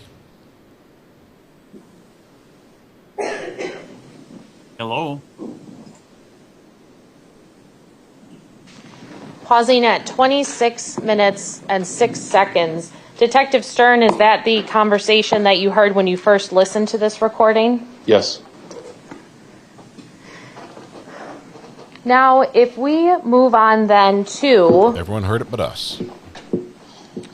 an additional warrant that you completed during the course of your investigation, specifically related to Mr. Lychwick's Gmail account. Do you recall that? Yes. And since the screen is still only up in front of the witness, I am going to show you what has previously been marked as State's Exhibit 214.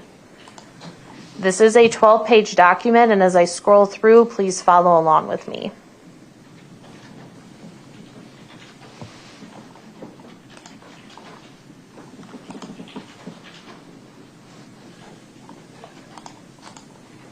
Okay, do you recognize Exhibit 214? Yes.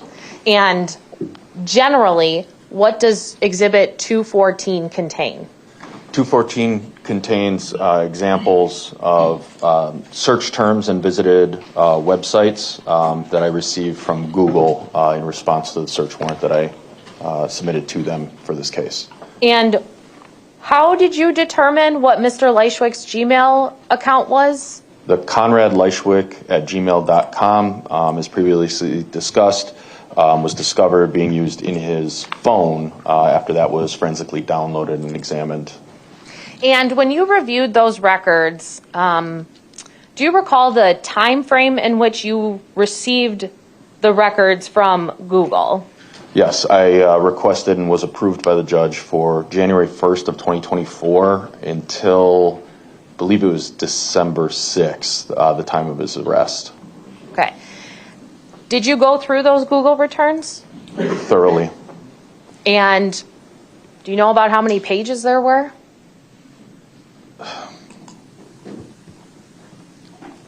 The Google returns are a very large document. There is a lot of data that Google holds for those accounts. If I had to estimate pages, it would be thousands, if not tens of thousands, if you were to print them out individually. It is quite a lot of data. In your experience, or actually, first I will ask, in your capacity as a detective, have you ever prepared warrants for Google records before? Yes, I have in previous cases. And have you reviewed Google records before in your past investigations? Yes, I have.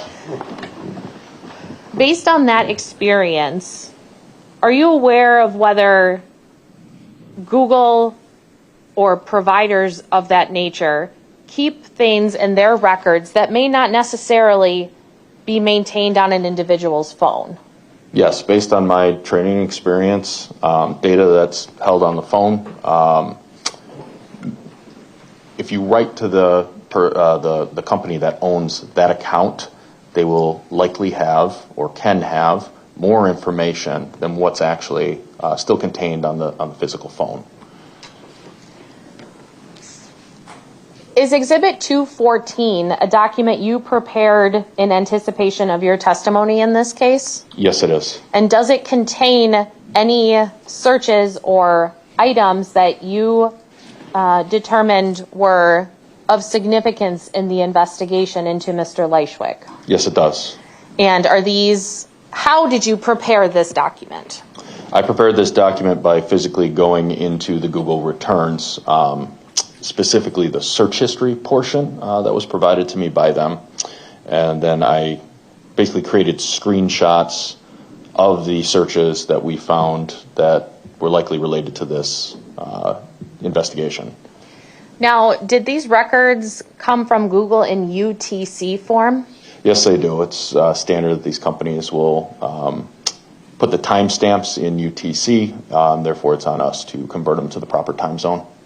And in this case, when we are converting to the correct central time, depending on the time of year, whether it's daylight savings time or not, would we be subtracting either 5 hours or 6 hours from the UTC time in the Google records?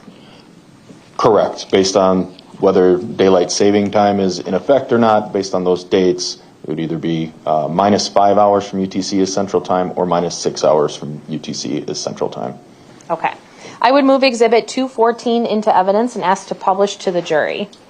Any objection to Exhibit 214, Mr. Lychwick? I object. Okay, the court notes also document 94 filed by the state prior to the trial, so based on that as well, the court will allow 214 into evidence. Any objection to publication, Mr. Lychwick? I object. The court will allow publication of 214 to the jury. He's a minimalist lawyer. That's what he is, pro se, minimalist. He just does the bare minimum. I am not going to go to the full screen. Instead, I will zoom in because some of this is a little small. Now, Detective Stern, when we start on page 1 of Exhibit 214, what are the first couple pages of this exhibit referencing? These are various visited sites or search terms regarding storage spaces from November 1st, 2024. When or what was the date Mr. Maldonado's remains were recovered? October 30th, 2024. Now, when we see in particular, the first two searches on the screen right now, we can see viewed and we can see visited. Do you know what the difference is between the two of those? I do not. Okay. Now, if we continue scrolling then, the next search that comes up, so now we have a total of 3 searches on page 1 of this exhibit. Is this another storage search? KO storage, I believe, is another storage search. Now, what is the date on these searches again? November 1st, 2024. And so if we were to convert the UTC time to Central Time, would these times be approximately 8:28 a.m., 8:22 a.m., and 8:46 a.m.? Yes. Now, did you see more searches related to storage units on November 1st of 2024 then? Yes. If we continue to the bottom of page 1 of Exhibit 214, and we continue onto page 2, are there still more searches for various storage units? Yes.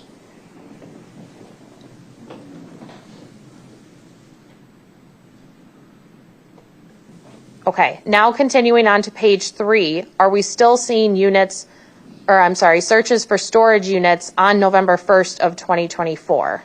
Yes. Now, all of these searches between the first 3 pages of Exhibit 214, if the first one would have been at approximately 8:22 a.m. on November 1st, if we convert it to Central Time, from your review of the records, how long throughout the day was Mr. Lychwick searching for storage units? I recall the math that I did between the first and the last one on that day was approximately 9 hours of time.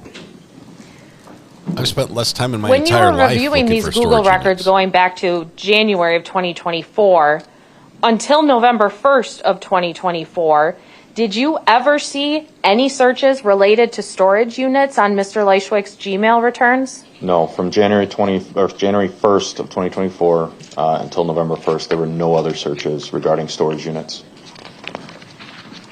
Now, in Exhibit 213, we heard something about a 38 referenced by Mr. Lychwick. Do you recall that? Yes. Did you see 2 searches in those Google returns from February 1st of 2024 related to that? Yes. Okay, can you describe for me what these searches are? Yep, one is a visited site for 38 special firearms for sale at Bud's Gun Shop.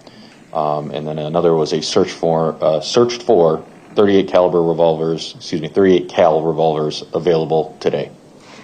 In the search of Mr. Lychwick's vehicle, did you ever recover a 38 caliber revolver or firearm?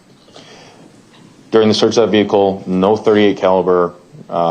Objection. What's your objection, Mr. Lychwick? Item of truth. He's lying. Mr. Lychwick, that is not a proper objection. I'm instructing the jury to disregard the statement by the defendant. The answer will stand. Detective Stern, you may continue your answer. Not only during the search of the vehicle, we did not recover or locate any .38 caliber as described in that audio clip that we heard. We searched his apartment twice, and no .38 special as described was ever, of any kind, was ever located in his apartment or his vehicle. As you continued going through the Google returns, on February 1st of 2024, did you note searches related to jumpsuits or overalls for sale? Yes.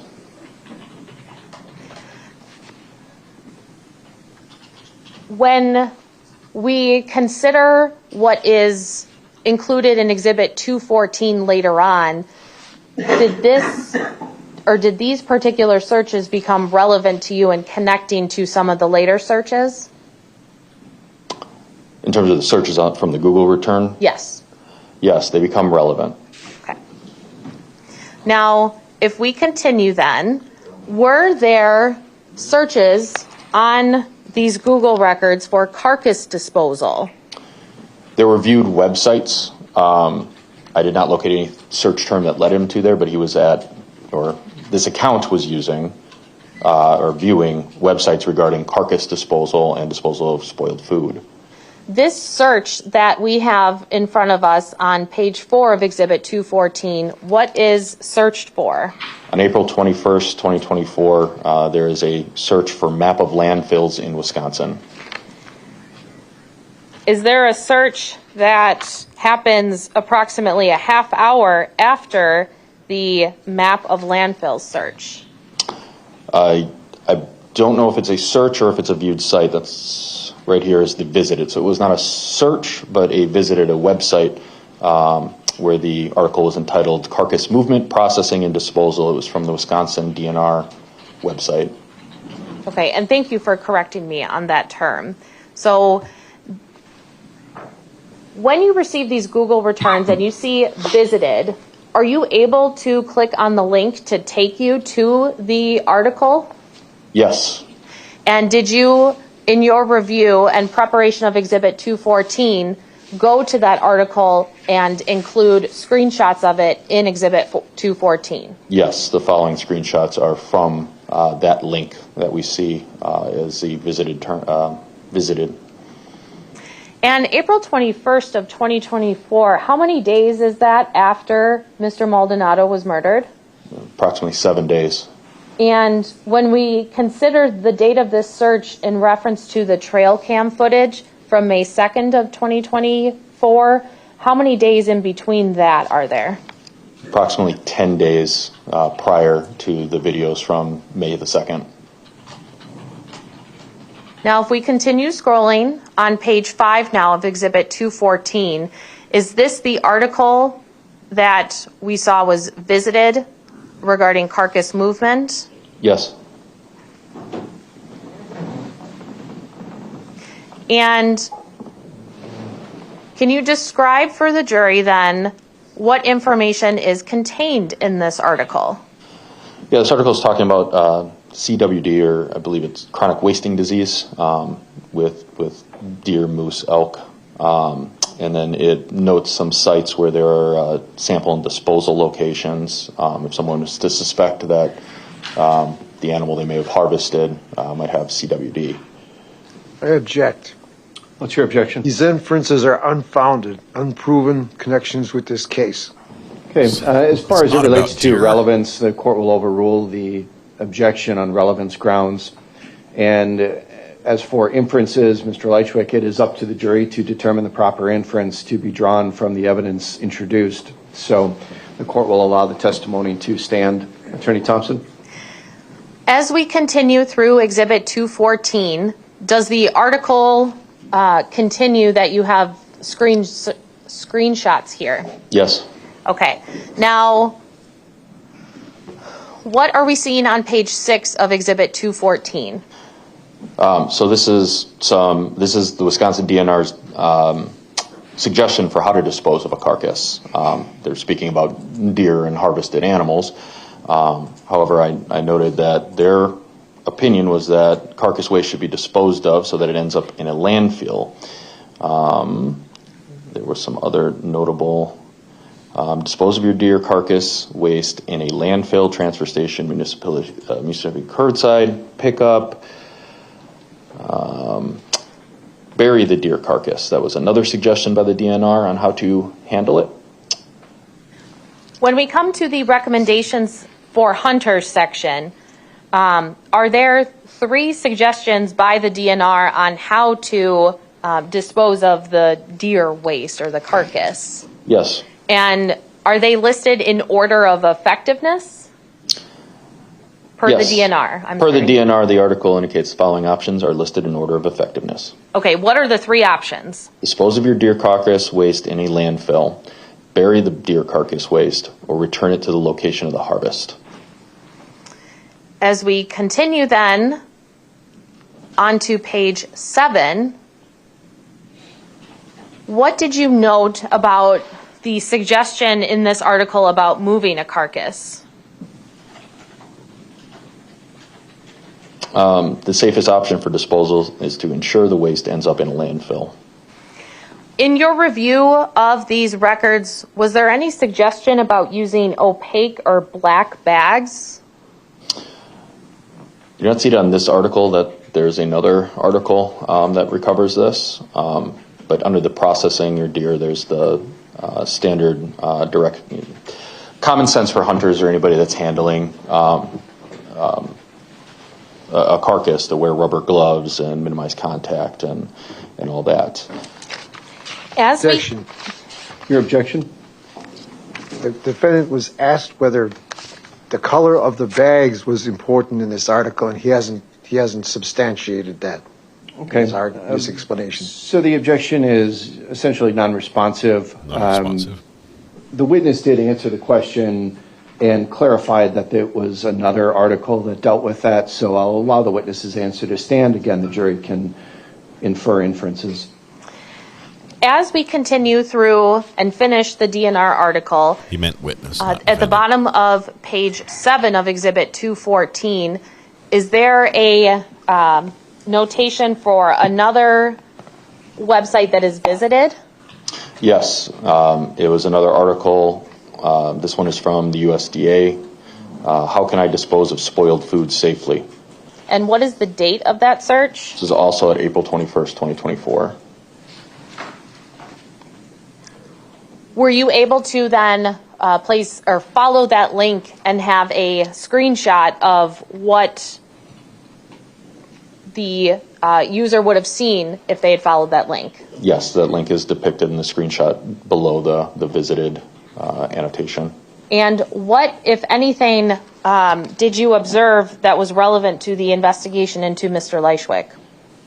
The USDA's suggestion in this article that was viewed by this account, it's very short and simple. When disposing of spoiled food or products possibly contaminated with botulism, place the food, swollen metal cans or suspect glass jars in a heavy opaque or black garbage bag. Close and place the bag in a regular trash container or bury it in a nearby landfill. As we continue going through the Google records, did you also observe searches for paper bags? Yes, I did.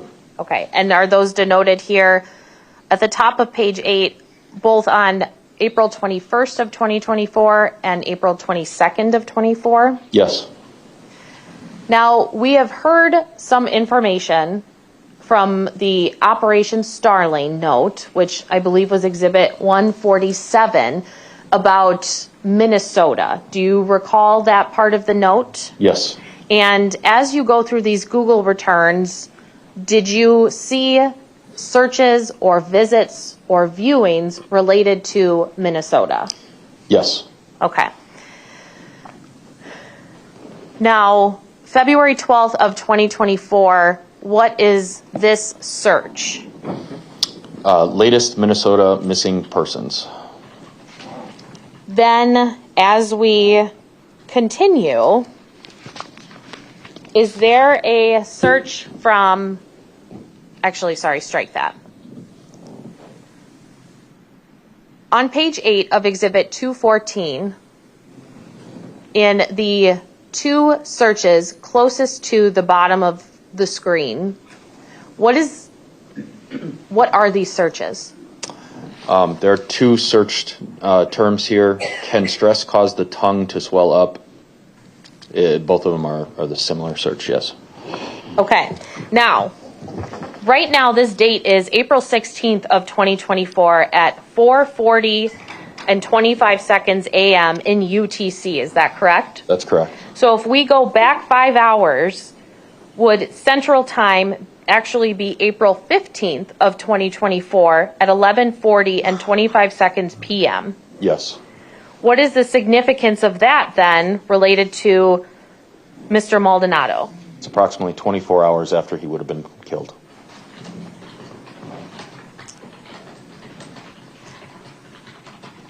The next. Objection. What's your objection, Mr. Lychwick? The state and the prosecution do not know exactly when the poor decedent was murdered. When this defendant killed the... Mr. Lychwick, that is an inference that the jury can draw, and they can assign the proper weight to the evidence as they see fit. The witness's testimony will be allowed to stand. Attorney Thompson, you may continue. This next search after the stress question, what is that search for and what date was that? On May 20th, 2024, there was a search for ACLU, which I believe is the American Civil Liberties Union, for police surveillance. And approximately how much time is in between this search and the day that Mr. Maldonado was killed? Approximately 4 to 5 weeks. As we continue to page... Objection. Your objection? What exactly does that have to do with this case? Relevance. Okay. The relevance objection is overruled. Attorney Thompson. Moving to page 9 of Exhibit 214, what was visited by Mr. Lychwick? He visited basically the link is still twitter.com, but it was specifically Brett Lemoyne, who is a local reporter, and a Twitter post. And if what's the date? It's October 31st, 2024, 1:29 a.m. in UTC. So if we subtract 5 hours from that time, what would be the central time, date, and time of this visited action? I am no good at math, but it's late night on October the 30th. And did you follow this link to find this particular, or to see what the post was? Yes, I did. And is this a screenshot of what you saw when you followed the link? Yes. Now, what is the next viewed item that you could see? The City of Waukesha Police Department. And if we subtract from UTC time, that would be approximately 9:25 p.m. on October 30th. Is that fair? Yes.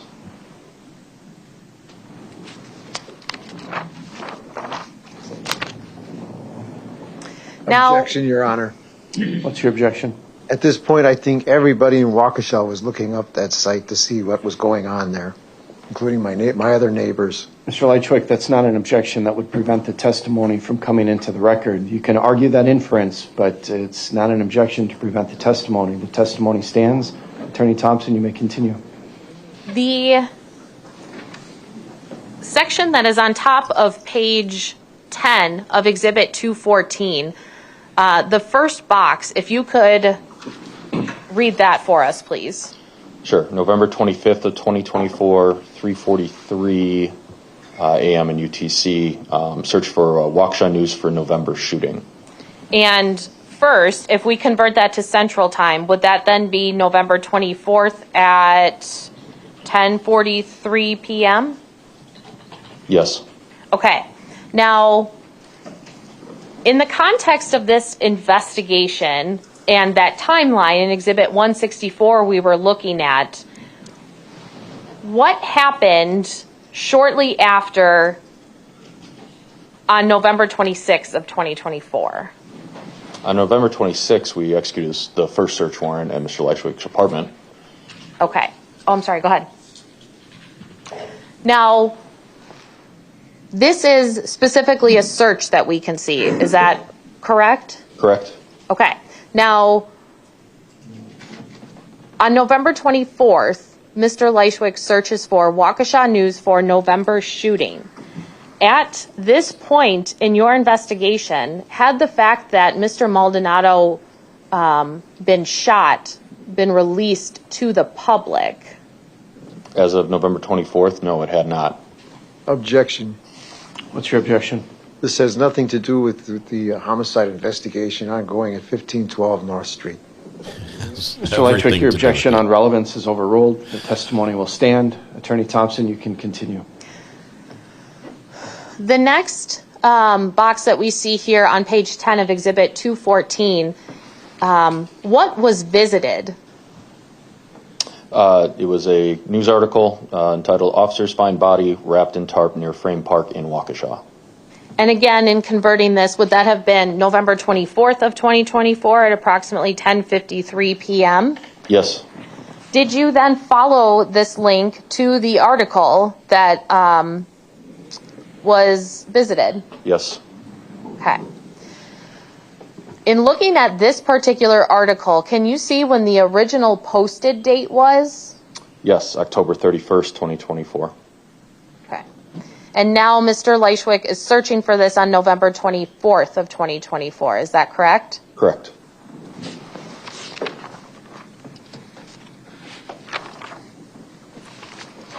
Now, as we continue through Exhibit 214,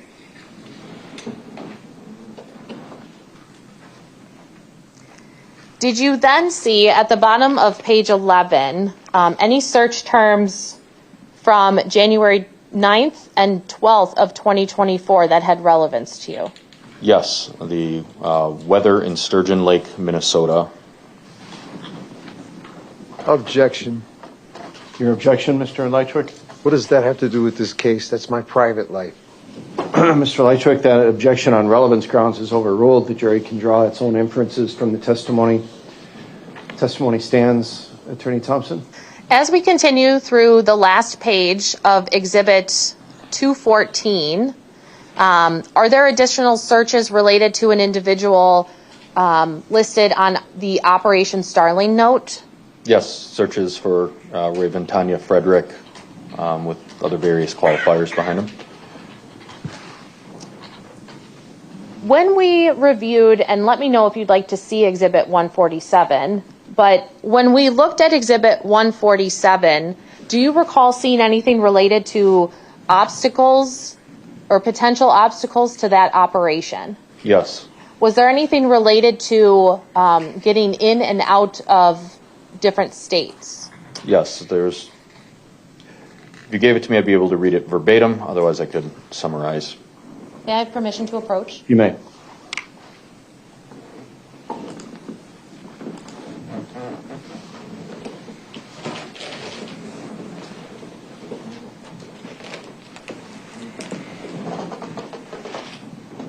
Okay.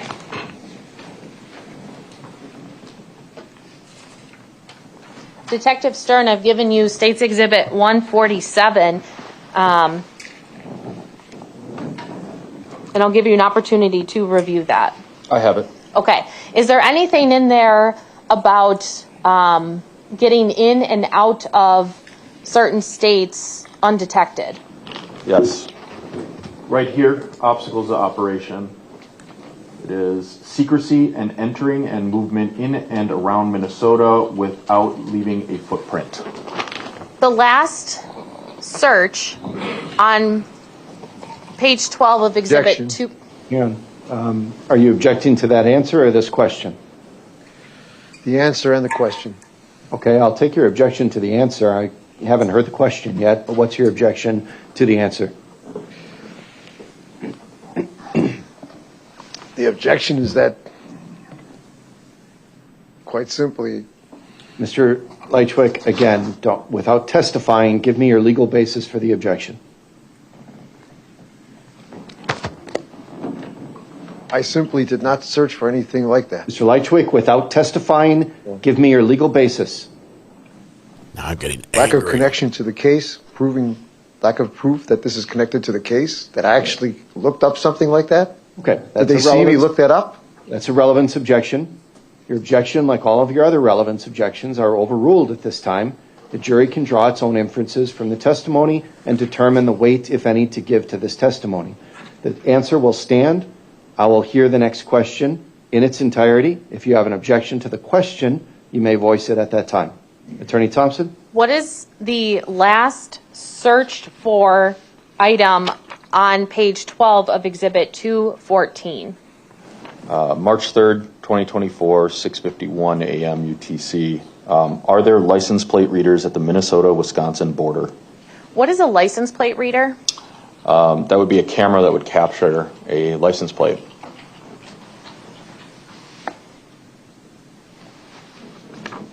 Thank you, Madam Clerk. You can take down the screen now.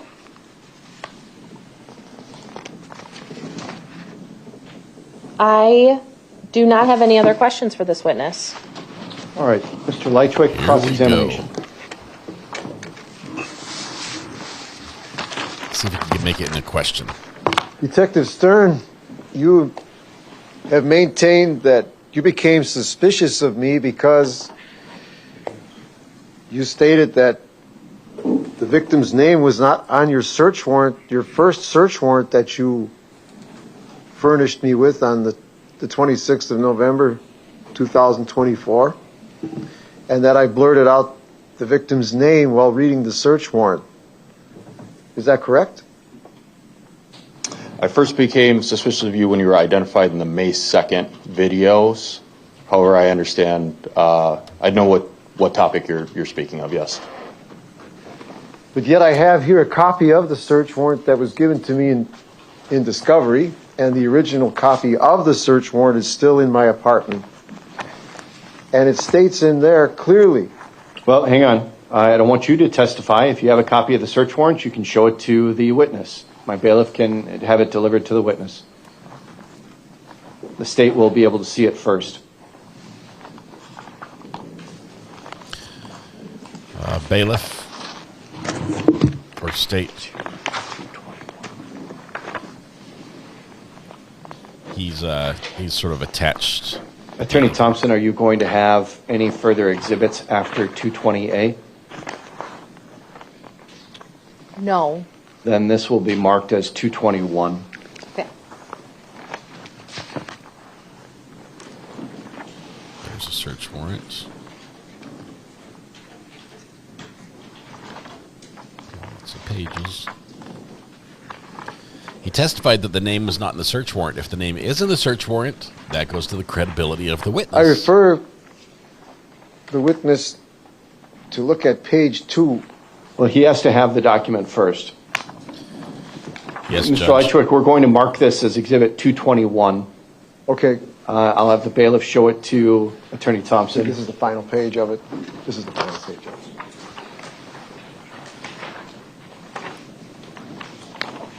it. Any objection? They want to look at page 2 specifically. It's all good.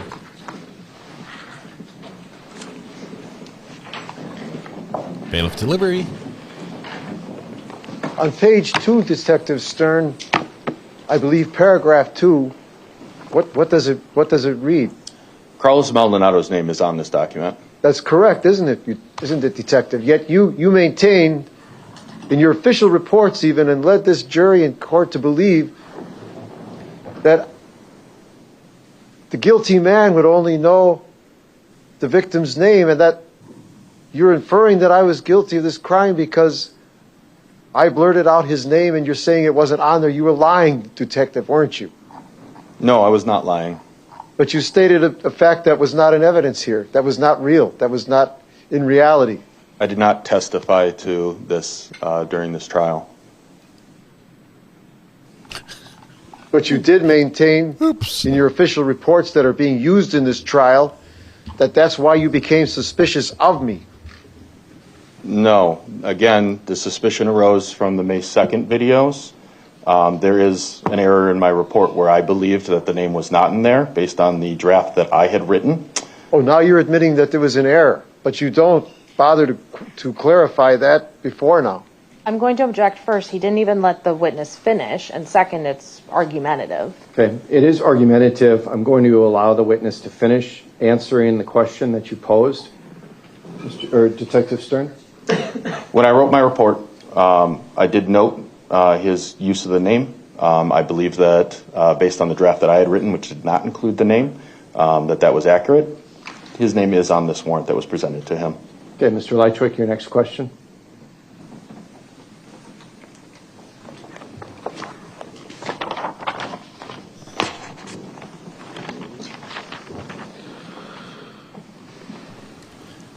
Unfortunately, Detective Stern, are you familiar with the search of the boiler room at my apartment building there?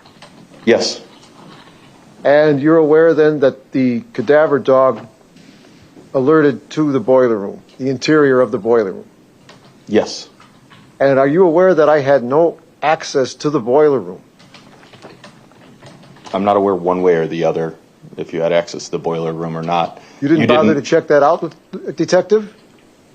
I'm aware that you did not have a key issued to you for the boiler room.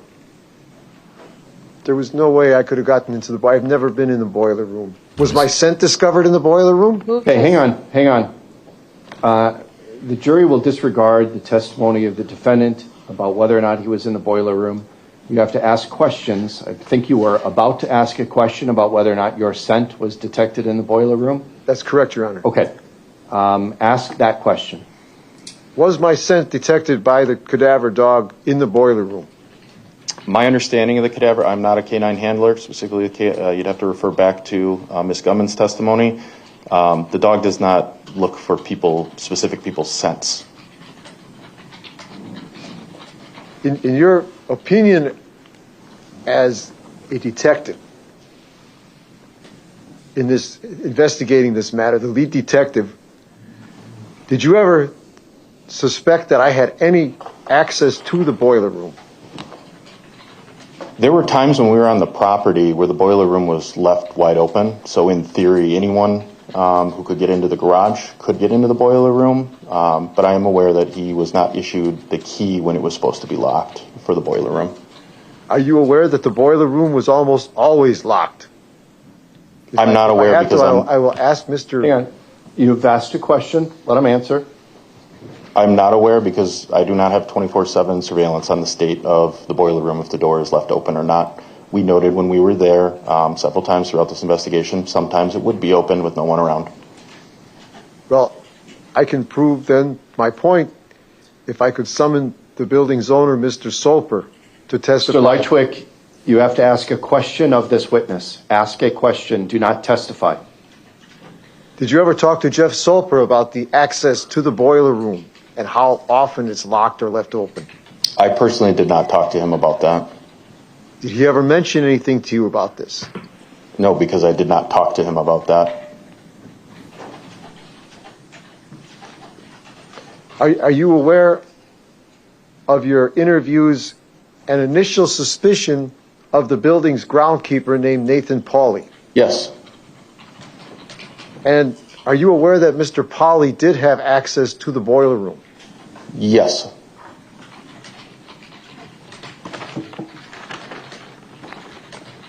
Are you also aware that Mr. Pauly spent a lot of time habituating the area, the actual area in which the decedent's body was discovered? Habituating? No, I'm not aware of that. I was told that you knew everything about this case. I'm going to object. That's not a question. That is argumentative. That is stricken. The jury is to disregard that. Mr. Lychwick, ask a question. What? You don't know everything? I thought you were all knowing. Did you ever interview any of my neighbors or other witnesses at my building who saw Mr. Pauly habituating the area where the decedent's body was recovered? I'm going to object because that is going to call for hearsay. No, the question was, did you interview any other neighbors or witnesses? So I'll overrule the objection. The witness can answer. Wow. Yes, I interviewed neighbors and witnesses, not regarding Mr. Pauly. I would reflect back to Detective Bloom's testimony about Mr. Pauly being eliminated as a suspect in this case. He may have been eliminated as a suspect in this case, but that is not the specific questions at hand right now. That's also not a question, Mr. Lychwick. Ask a question. That was objection non-responsive. Was Mr. Pauly, Nathan Pauly, of apartment 1 at 1512 East North Street, an initial suspect in this homicide? Yes, he was investigated as a potential suspect. And was he cooperative with you and your department? Yes, he was.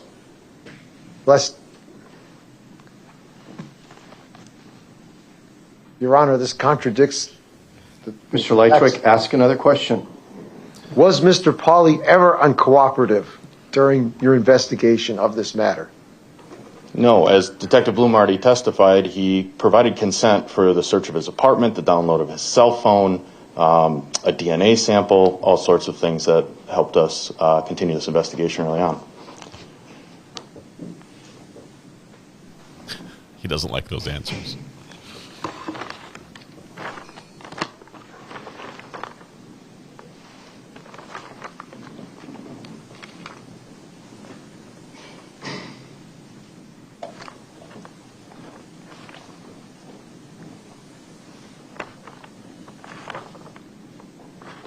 Detective, regarding the missing .38 caliber pistol from my war bags, do you have a gun collection? I'm going to object as to relevance. Mr. Lychwick, what's the relevance of this witness's personal gun collection? This has relevance in 2 points, Your Honor. To try to possibly connect the the detective to the presence of this firearm supposedly found in my war bags, and the missing .38 caliber pistol from the war bags. Whoa. Okay. The court fails to see the relevance in whether or not this witness keeps a personal gun collection. So on that basis, the objection is sustained. Next question. You both planted a gun and stole a gun? That was the allegation right there.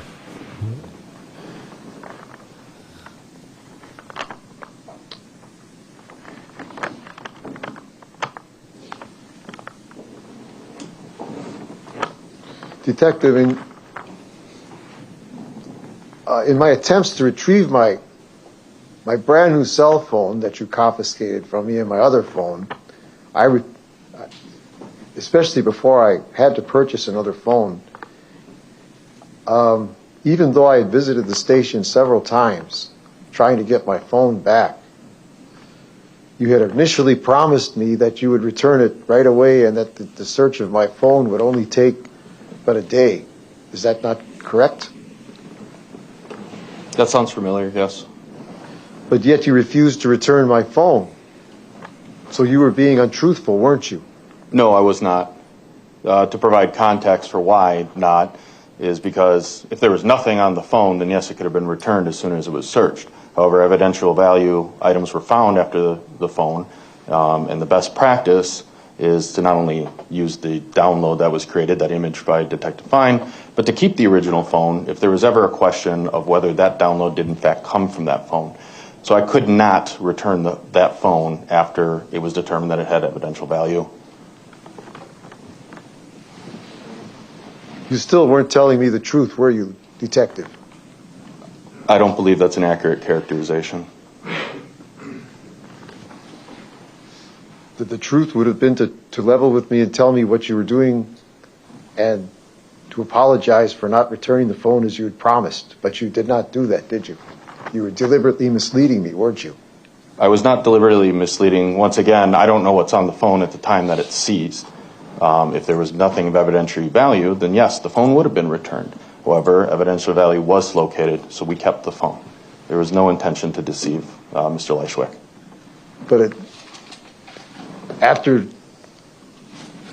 you know, it was supposed to be returned and you weren't returning it is what I'm referring to. You still didn't level with me. You were deliberately being misleading in this matter. I'm going to object. That's asked and answered. Objection sustained. This has been asked. It has been answered. Next question.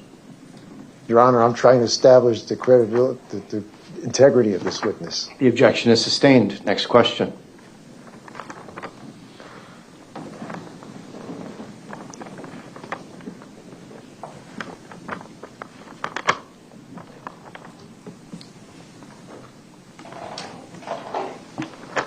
Detective, are you and any other police officers that you know involved in the fraudulent creation of case materials against citizens such as myself that you know are innocent?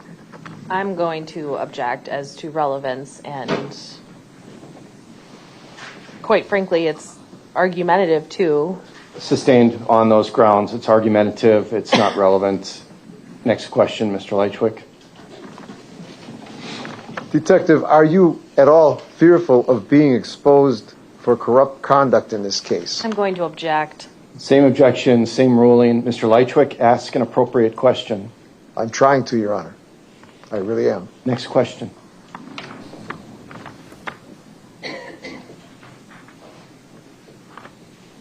If he was being investigated, that Detective, would be appropriate. As far as one's movement around one's own property, or even on the street at any hour of the day or night, are we at Marshall, at the time of your investigation, before I was arrested and moving around on Mr. Lefebvre's camera in the backyard there, were we at martial law in this country, or was there a curfew established prohibiting citizens to be indoors instead of outdoors at those hours? No. Thank you. Martial law. Do you have any proof that I walked on the so-called footpath towards the poor victim's body? No, there's no definitive video showing that. We showed you the extent of the videos that we characterized to you as detectives believing that it was suspicious, that I believe it was suspicious. Just answer the question, Detective, please. You've answered it. You said that you have no proof. Detective, on the mud that you and the prosecution are making such an issue about, that I was scraping off of my boots at the end of my hike through the back of my yard. Do you have any proof of where that mud came from? That it had any link to this case, or the poor victim's location where he was resting there at the crime scene? No. Thank you. The L-shaped holster on my list that you refer to as a holster, do you now, I believe in your reports you admit you now, but the jury has not heard of this yet, I believe. You now admit that you know what that was. That was an old camera case, right? And you understand that the item in it was the green camping flashlight that you found in my car. I'm going to object. That was never testified to. That's facts not in evidence. And the form of the question. Your Honor. Ask that as a question. Are you asking the witness, does he know if the L-shaped holster was a camera case and a flashlight? Is that your question? Yes, it is. Okay. The witness may answer that. No, I do not know what's on his hip in those videos. Did you not later discover what it was? No, I still don't know exactly, to say definitively, what's on his hip in that video. But if it please the court, you did seize those items from me. You have the case, it's in evidence, and you have the green flashlight, which was just shown to the jury yesterday. Yes, there was a green bendy flashlight. It would require me to render my opinion. I don't believe the silhouette of in the video displays the very short flashlight. You'd have to compare it for yourselves to make that determination. Ultimately, I don't know what's on his hip in those videos. Detective, in any way, shape, or form, as a man who's tell the who's truth, handled firearms and who has at least seen this evidentiary firearm that you're saying that you're maintaining was used in the homicide you're trying to link to me. Can you sit there and tell the jury that you think that odd-shaped, awkward-looking pistol was on my hip in those frames? Again, I'm not saying what is or is not on his hip. I'm saying I can't. I'm not saying that it's a gun. I'm not saying it's a flashlight. I'm just noting the piece of equipment that he was wearing in that video. Okay, Detective, but to try to explain this matter to you further and for the sake of the jury and the court, in your reports on this matter, which I can dig out if I have to, you maintain, you're trying to, in the report it's clear that you are trying to make that look sinister by saying you felt it was a gun on the suspect's hip. Is that correct, Lieutenant? Is that correct, Detective? Yes, I believe that the phrasing I use is that it is potentially consistent with.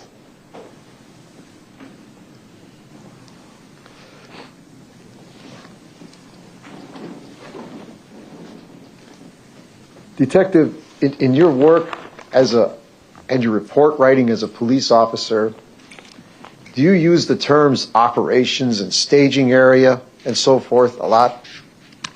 No, not in my work as a police officer. But those are terms used in your work. No, they're not. You don't use the word operations? Perhaps the TAC team or police. I'm not on the TAC team. They may use an operation or a staging area. Just in my general work as a detective, no, I don't use those phrases. But you are familiar with those phrases because you have contact with the tactical team. Is that correct? That's correct. Thank you.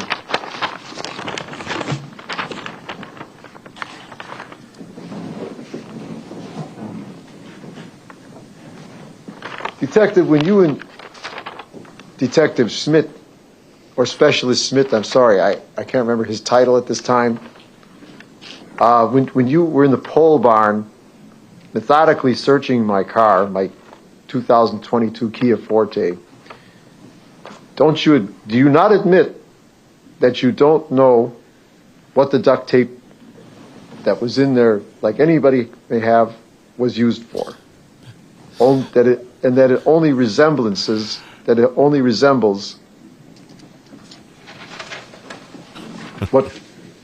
what you're trying to link to this case.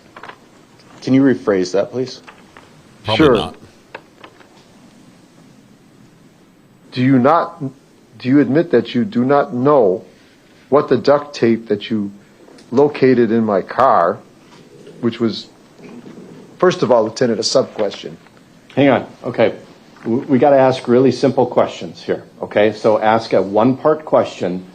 Are you asking the witness, does he know for sure what the duct tape was used for? Or if you have another question in mind, just ask a nice, simple question that this witness can easily give an answer to. Detective, do you know what the duct tape was used for? No, I don't know what anybody uses any of their personal items for because I'm not watching them 24/7. So no, I don't know what the duct tape may or may not have been used for. All right, thank you. And in your opinion, when you found this particular roll of duct tape in my car in December of 2024 during your initially unwarranted car search, car stop, the search was warranted. In your opinion, was the roll of tape brand new or was it used? I'm going to object to that question. That is a legal conclusion for the court, which has already been decided, and the court has previously told Mr. Lychwick that. The objection is sustained. The court is striking the question. Mr. Lychwick, you can ask a question without the editorializing. I wasn't aware I was editorializing, Your Honor. The issue of the stop of the vehicle and the search of the vehicle has been ruled on by the court. Ask a question. Which is mad. Might be time for a break. Your Honor, I was stating what was already... Ask a question.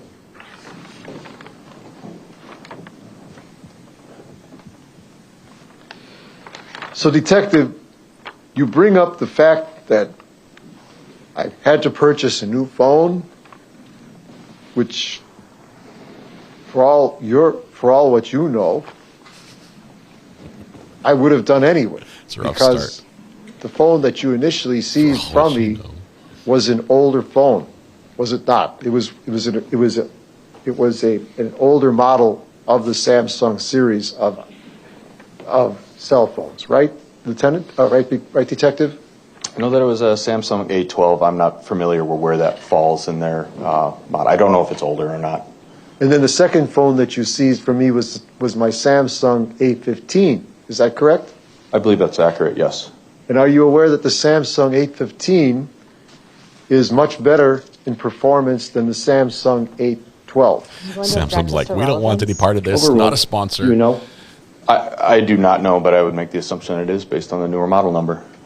You have never heard you never heard people talking up this particular phone or used one yourself? No, I'm not particularly, I don't follow tech. That's not one of my things. I have my phone. I personally use Apple, so I'm not familiar with Samsung.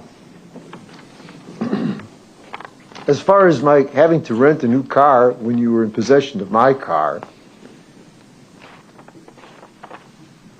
I mean, from your reports already in evidence, you have seen that I was researching legal advice on this case already, and I was looking into filing a complaint against you and your department with the Fire and Police Commission, which is rather difficult to find in Waukesha. I had to do considerable searches to find Judge, it. I'm going to object. I'm sorry to interrupt, but this is not a question, and it's the editorializing that the court I'm trying to build up for my question, Your Honor. I know where the question was going, and based upon what's in your question already, I'm sustaining the objection. That is not relevant. It has nothing to do with the facts that the jury needs to consider in this case. So confine yourself to questions that have relevance to what's at issue here. I'm trying to, Your Honor. Detective, do you know a lot? Do you know exactly why I had to rent the rental car from Enterprise Rent-A-Car? No, I don't know why, especially as I've previously testified. I offered and even drove to his house once to give him a ride back, that car could be released and would have been released to him. So I do not know why he rented a new car. Do you know why I did not want to get into your car with you at that point and ride back to your station with you after your reluctance to return my things to me and after what you did to my apartment? No, I don't know why. No, I have no clue. I was just being hospitable. Yet you make an issue of it. Why did you make an issue of it? Because in the totality of the circumstances of what we've been looking at, what I knew at the time that we did that, at that point I knew about the matching of the ballistics and the DNA.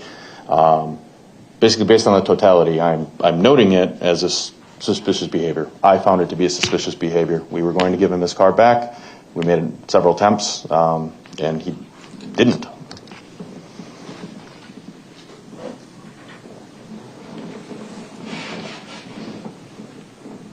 You found that suspicious? I did, yes.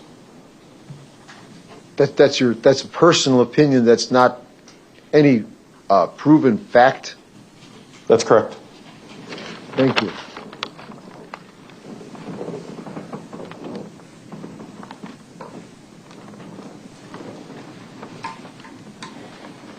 Detective, are you also aware that I believe it was your second suspect was the decedent's girlfriend in this case? Yes, there was another suspect in this case as well. And may I ask the defendant to answer a question about the decedent's girlfriend? The witness, you mean? May I ask the witness of this? You, sir, are the defendant. I don't know what the question is going to be. The question would be, did the decedent's girlfriend have any, did she have a father, a brother who may have gotten involved in this case? Did they suspect any of her relatives? Relevance. You can answer that question. Yes, both the decedent's girlfriend was investigated as a potential suspect, as well as her son-in-law was investigated as a potential suspect, both of whom were ruled out after the same residential search warrants, searches of cell phones, cell data, all of that went into each one of these three people that he's referencing, and nobody else provided any evidence that they were involved in this incident. Only one person had evidence that they were involved with this homicide. Detective, is it possible that you missed something along the way? Anything is possible, but I do not have any evidence to suggest that there was something missed. But may I ask the defendant, may I ask the detective to reiterate that anything is possible? The answer stands. Can you say that again a little louder for the people in back? Detective, did you suspect a motive initially of how and why this poor deceased girlfriend may have been involved in his homicide? I'm going to object to that. And the basis is relevance, and I believe it is coming very close to the court's pretrial rulings on this issue. The court sustains the objection. Mr. Lychwick, you've established that there were other suspects. The witness has answered that those suspects were ruled out. Motive is not anything that needs to be proven in a case, and the jury will be instructed about that anyway. So at this point, we're getting away from relevant evidence, and the court has already ruled pretrial. So you may continue with your questions. Detective, on the matter again, if I could bring you back to Nathan Pauly, your first suspect in this homicide, this dreadful homicide, if you will. If you will. Is it true that your department was charged with trying to find Mr. Pauly to testify here during these proceedings? During which time frame? Any. Just before we convened on the 8th of June, in the week at least before the trial began. I was on vacation personally in the 2 weeks before this trial. I am not aware of what was going on at our apartment. I wouldn't be able to speak to what anybody was doing. Are you aware that,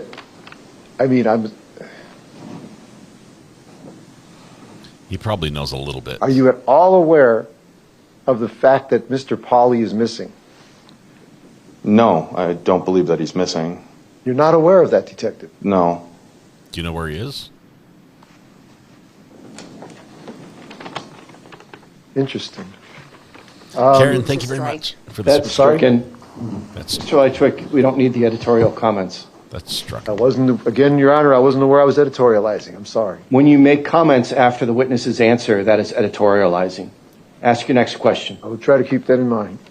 That was editorializing.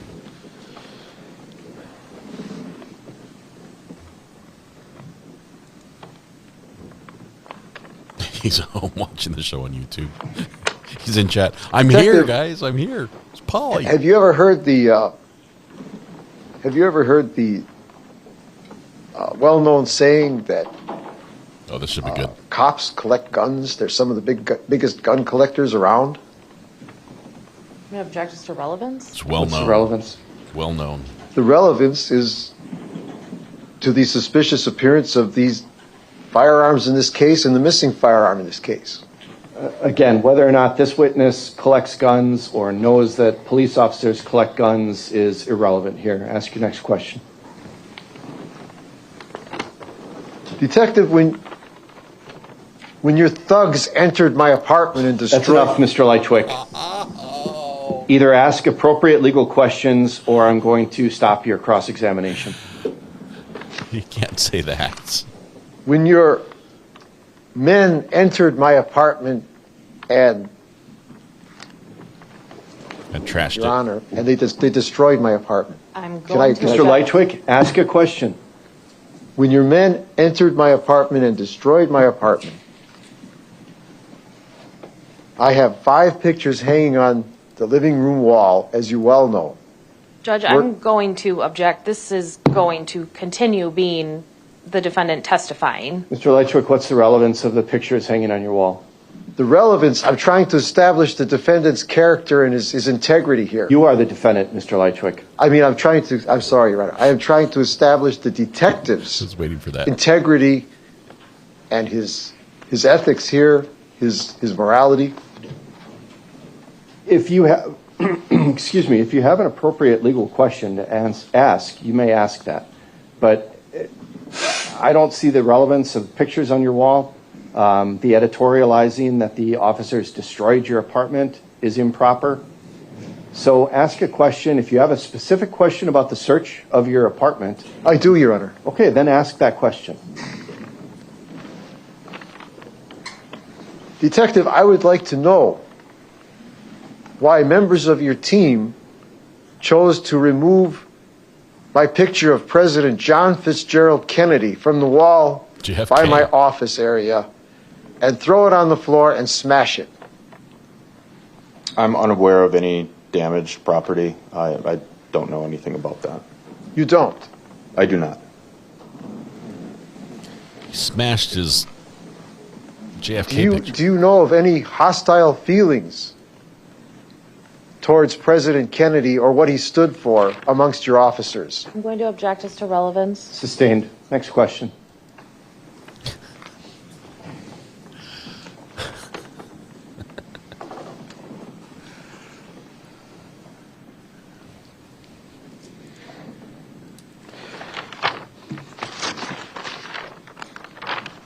Your Honor, at this time, I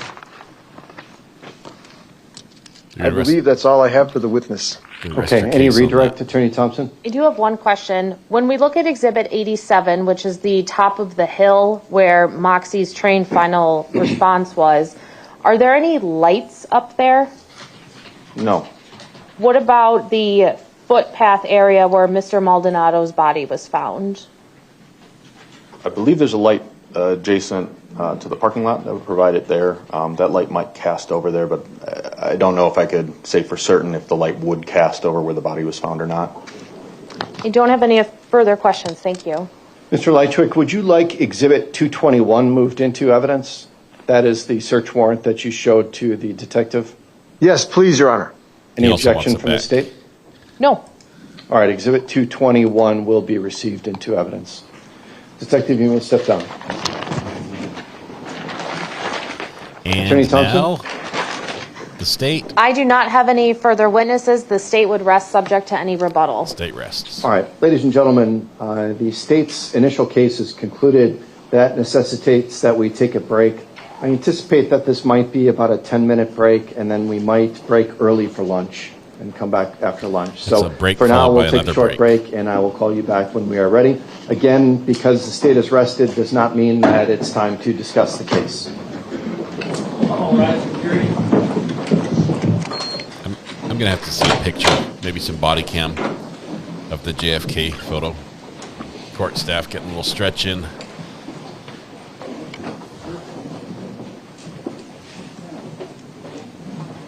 We're going to need a JFK reference on the thumbnail. Red, I think. Oh, he's not going to put on a case. Thank you. You may be seated.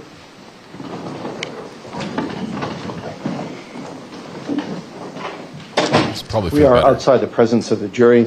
Mr. Lychwick, you indicated earlier that you wanted to make a motion at the close of the state's case? Yes, Your Honor, I motion to dismiss. All right.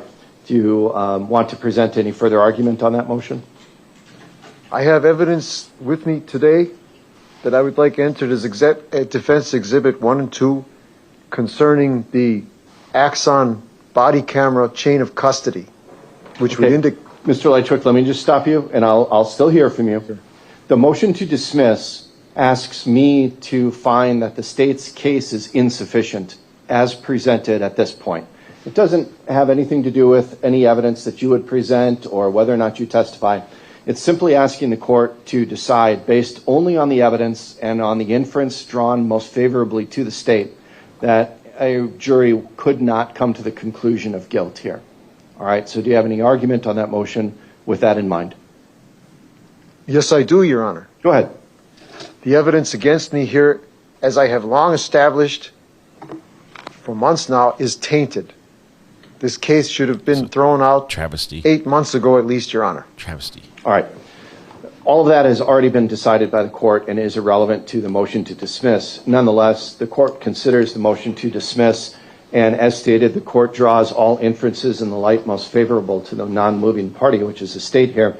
The court finds that the state has provided evidence here that there was a homicide at 1512 East North Avenue, that the victim was Carlos Maldonado, that the time of death was around April 14th of 2024, that the body was eventually dragged into a wooded area behind the apartment complex and was hidden from view.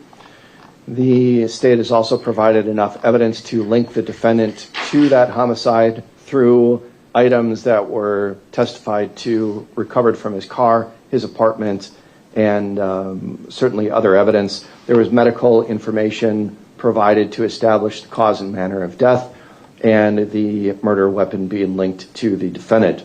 So based upon the evidence presented by the state, the court does find that the state has provided enough evidence for this case to continue to the jury, and the defendant's motion to dismiss at this time is denied. Mr. Lychwick, now is the time to talk about your decision whether or not you want to testify. Have you made a preliminary decision about whether or not you want to testify? I do not wish to testify, Your Honor. Okay. He's adamant about that. That actually saves us a lot of time and about 3 dozen Advil. Mr. Lychwick, do you understand that you have a constitutional right to testify? I completely understand that, Your Honor. And do you understand that you have a constitutional right not to testify? I understand that, Your Honor. Do you understand that the decision whether to testify is for you to make? I understand that, Your Honor. Has anyone made any threats or promises to you to influence your decision whether or not to testify? No. Did you want an opportunity to further discuss this with standby counsel? I have already discussed this at great length with standby counsel, but thank you for asking. Have you come to a decision? I have come to a decision. I do not wish to testify in this trial. All right. Yeah, judges the has court to will ask make a these finding questions. that Mr. Lychwick is aware of his constitutional rights. He is competent to make the decision whether or not to testify. The court will find that Mr. Lychwick has been following this case. He has asked appropriate and some inappropriate, but he has asked some appropriate questions of the witnesses. What's the ratio, He's followed along. He has a certain case theory in mind, and he is smart enough to come to the decision on his own. And therefore, the court will find that the defendant is voluntarily giving up his right to testify and exercising his constitutional right not to testify. So the defendant will not testify, and the jury will be instructed as such, as we discussed earlier. Mr. Lychwick, aside from what I said before about allowing you to make an offer of proof, do you have witnesses that you intend to call? Not at this time, but I do have the defense exhibits. Okay. And again, as I stated, I will allow you to introduce those as your offer of proof, but those would not be coming in absent a defense witness. So I'm going to bring the jury back in. I will ask if you have any evidence to present. You indicated that you wanted to rest personally in front of the jury, correct? That's correct, Your Honor. All right. You can rest in front of the jury. I will then excuse the jury for lunch. We will come back at it's 11:30. We'll come back probably around 12:45 with the jury, or maybe we'll just say 1 o'clock with the jury. And then I'll excuse the jury. I'll let you make your offer of proof. An hour and a half. And then we will break for lunch and we'll come back. Does that sound appropriate, Mr. Lychwick? It does, Your Honor. And Attorney Thompson? Yes. All right, let's call for the jury then. Oh, jury. Oh, jury.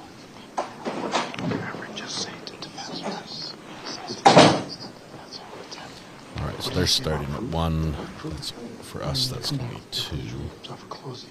It's called what proof? Offer of proof. Offer of proof. Thank you. Okay. Remember, defense rests. Elbow counsel. Helping him out with the hard words. The defense rests. Remember, the defense rests. All rise for the jury. You're not supposed to sleep in front of the jury. You just tell them you're tired. That's how it works. And we lose audio for a second.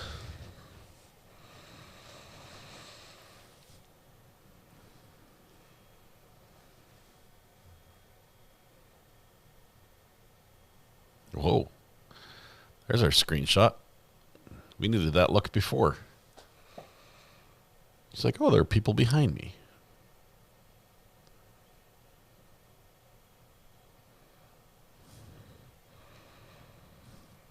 Okay. Everyone hold on. This might get a little wild.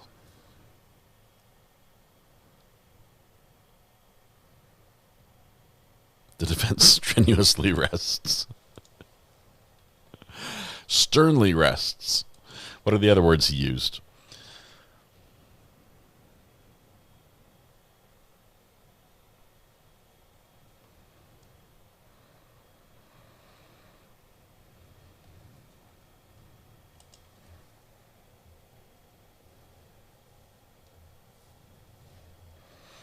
Still waiting for the jury.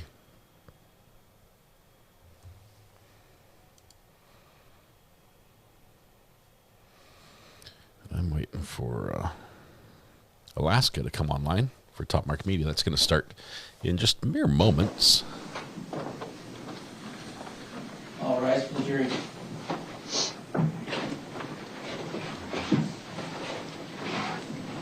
Here we go. Jury's here. Buckle up. This might you might get it right and just say the defense rests, and he might go off. Either one is possible.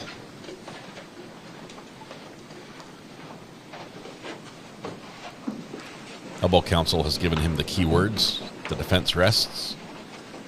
Thank you. You may be seated.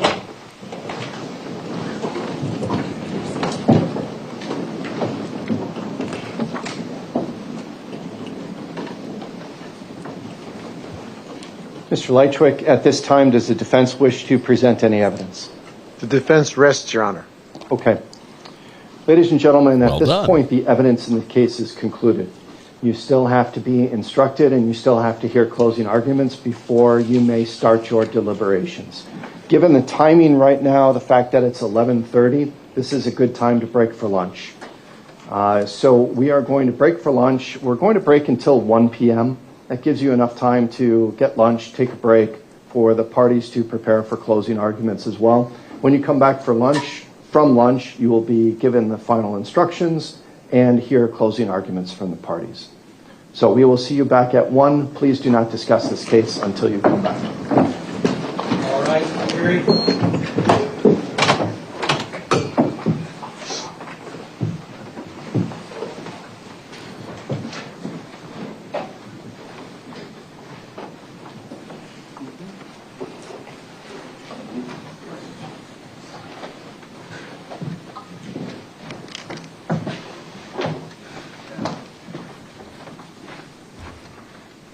You may be seated.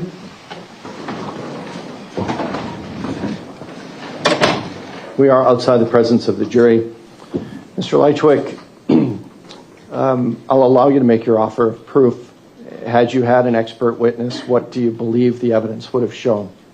The evidence would clearly show, Your Honor, that the Waukesha Police Department, headed by this particular investigation and action, was headed by Detective Benjamin Stern and perhaps 7 other of his detectives and specialists and officers, that they deliberately doctored the body camera footage from the car stop of December 1, 2024, at the beginning of the car stop when it initially occurred, and that the audio portion of Officer C.D. Baca in the driveway of my residence when he dropped me off has been deliberately altered. Okay, Mr. Lychwick, let me just pause you. I'll continue to hear from you, all right?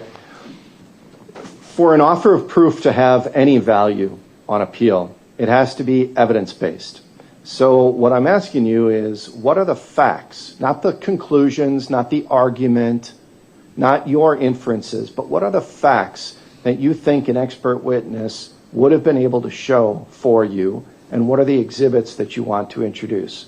So I don't want to hear you say the evidence was fabricated. My expert will say that the evidence was fabricated. That has no value for you on appeal. So tell me the facts that would have been introduced. My expert witness will be able to pull apart the digital video, the Axon body camera footage, with a video editor, which is commonly available on any computer, and show what I have brought before the court. They will be able to show timestamps. Perhaps we're hoping to find Detective Fian's digital signature in there. Perhaps his calling card that he leaves when he does his forensic digital searches or modifications. I believe he calls it formatting. When that was done, he almost certainly will have left his calling card, or whoever was operating in the Waukesha Police Department who was doctoring these portions of the Axon body camera footage will have left these in there. It is well known, Your Honor, it is a technical fact that when you, at least at the point that we are now in this technology, that when you alter digital video or audio, there is a sign that you were in there. There is a sign that the person who did it was in there. And we're hoping to expose that, and we're hoping to expose the mere fact that this tampering was done, that these items were changed in these videos. The Axon body camera footage of Officer C.D. Baca and Officer Joshua Tyndall. Now, Mr. Lychwick, the only times during this trial that I have heard the names of those two witnesses or those two officers has been from you when you voiced your objections. So none of the evidence in this case against you is reliant upon those officers. We have not seen their body cameras. We have not seen body cameras of any witness except for Detective Stern. So the other question that I have for your offer of proof is, what is the relevance of any of that evidence? The relevance is, Your Honor, that these evidences are directly connected with this case. The car stop was executed, and these items were initially entered as evidence against me and furnished to me in discovery as evidence. And the fact is that they were deliberately altered to try to cover up something within the goings-on of the Waukesha Police Department. I am establishing, may I tell the court what I'm trying to establish here? Sure. I am establishing the fact that that my accusers have resorted to the tampering of evidence, and I have come across hard proof that they have, and I have some of it here, if I may go on, Your Honor, in their chain of custody for this evidence, showing considerable alteration with what they call in the if I may use the terms used for this technology, in the alteration of the checksum data in several places, especially with C.D. Baca's portion of the Axon body camera footage for that date and time frame, and for some suspicious and inordinate activity of the same type within the context of the Axon body camera footage of Officer Joshua Tyndall, who was also responsible for stopping me at that point in which my vehicle was seized, and it is being used. All the evidence is taken from the trunk, and everything are being used as evidence that have been brought up just recently during this portion of the trial as evidence against me. These officers were privy to this, and they were part of this action that is being used against me here, Your Honor. Mr. Lychwick, do you have exhibits that you want to enter as supporting Yes, I your do, offer Your of Honor. proof? And if I could get back the original search warrant that I provided the court from the We'll make a 27th. copy of that. It's Exhibit For my records. 221. For my records, Your Honor.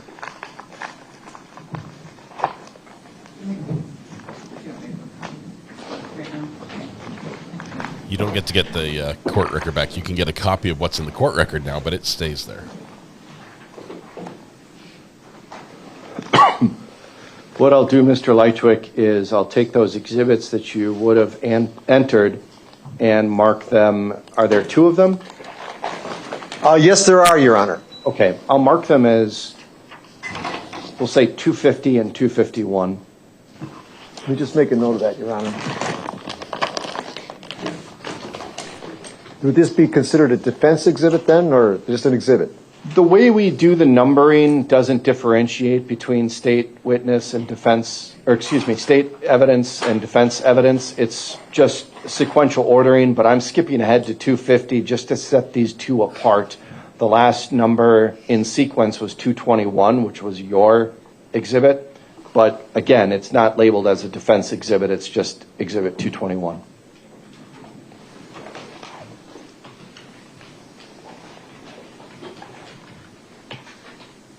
Anything else you wanted to say regarding your offer of proof, Mr. Lychwick? Not at this time, Your Honor. Okay. Anything for the state regarding matters to discuss before we come back at 1 for closings and instructions? No, thank you. Mr. Lychwick, anything else? Not at this time, Your Honor. Okay. I'll give you time to gather those exhibits, Mr. Lychwick, and submit them with the court. One other thing I'll note, too, consistent with how we've conducted this trial from the start, because of Mr. Lychwick's tethering to the floor, I'm going to have closing arguments delivered from counsel table. May I stand at counsel table? You may stand. Okay, thank you. And Mr. Lychwick, you may stand as well if you want to at counsel table when you are giving your closing argument. Thank you. Okay, we are adjourned until 1. All right, we're adjourned till 1. I'm just trying to get started on our Alaska case, which is going to go live in just a moment with day 2. Crazy video out there on Twitter. I cannot show you this one, unfortunately, because of the terms of YouTube. But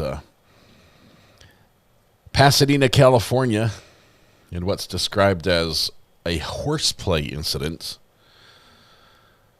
Officers in the police parking garage, standing at the trunk of the car, talking to each other as another officer drives up. As the officer drives up sort of quickly to them and then stops short of them, one of the officers on the outside draws his firearm and points it at the approaching officer in the vehicle.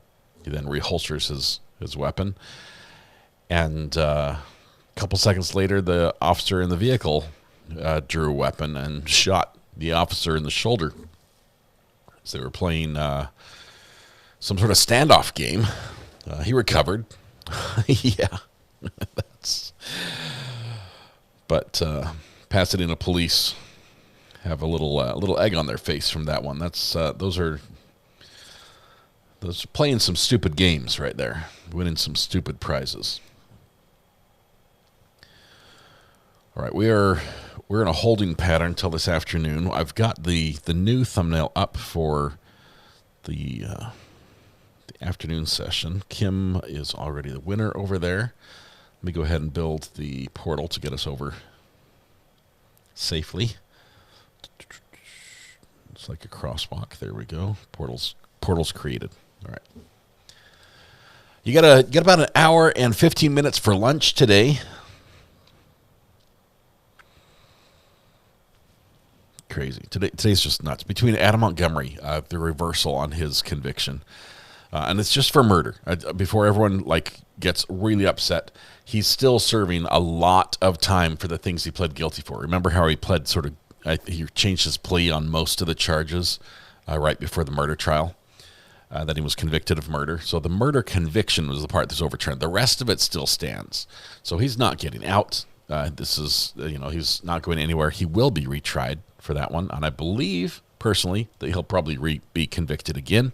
I don't think that was a difficult decision by the jury based on the evidence they were presented with.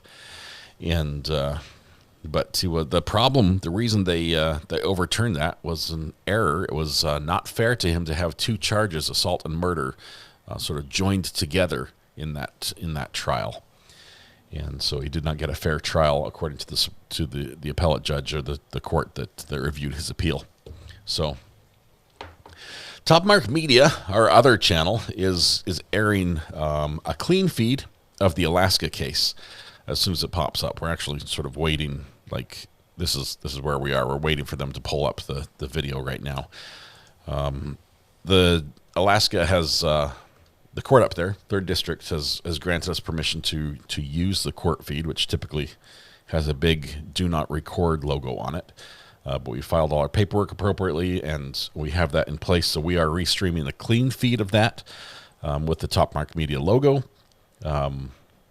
which looks sort of like the Tennessee abbreviation, but it's really for Top Mark Media. Anyway, don't judge my logo. It's the quickest thing I could create when I needed a logo for the channel. Anyway, we're going to have it over there. When this case is over, we're going to pick up the Alaska case, starting with the openings, and we'll go back and catch up through that trial. I think that would be a fun one. It's probably going to last the rest of the month. It's probably got 2 or 3 weeks left in that trial. That is the Army wife murdered. The husband initially reported her missing, helped in the search, and now charged with her murder. So we have that to look forward to, and will be a fun one. It's fun because we're in Alaska, and I'm waiting for reference to the fact that it either never gets dark or it never gets light. I don't know what happens. I think it never gets dark during the summer. So we'll see. We'll see what happens up there. But we'll have it's a Zoom court, so we get to see 4 or 5 views of the court at all times. That's the judge's rule. We're not allowed to live stream any other video. Even though there are cameras up there, they have to show it after the fact. So just a happy little murder trial. Back to the regular stuff. Latest thumbnail for Lychwick is on the Canvas site with JFK portrait, and so what? I love it. I love it. All right, time for lunch. Top Mark will be live here in moments. I can't go anywhere until they go live because I have to sit here to connect everything. But sunset is 10 p.m. local time in Juneau today. We're in Anchorage. Is it different for Anchorage? I know it's a 4-hour time difference. They only work half days there, apparently, too. So it's 11:36 p.m. today in Anchorage, so we've got an hour, I think, before they start. Is that right? I think it's an hour. Cousin and her family are vacationing in Alaska right now. The pictures are amazing. I'm so jelly. I've never been. I'm afraid that if I go, I will never come back. It looks beautiful, and I love the idea of the outdoors and fishing. Not a big fan of massive mosquitoes. So if Alaska has huge mosquitoes, that might just kill it for me.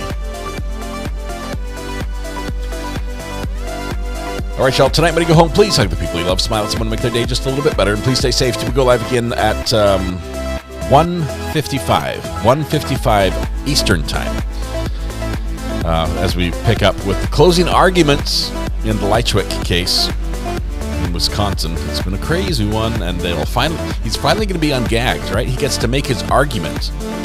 There will be objections. Trust me, there will be objections. You guys have a good lunch. We'll see you in a bit. Bye.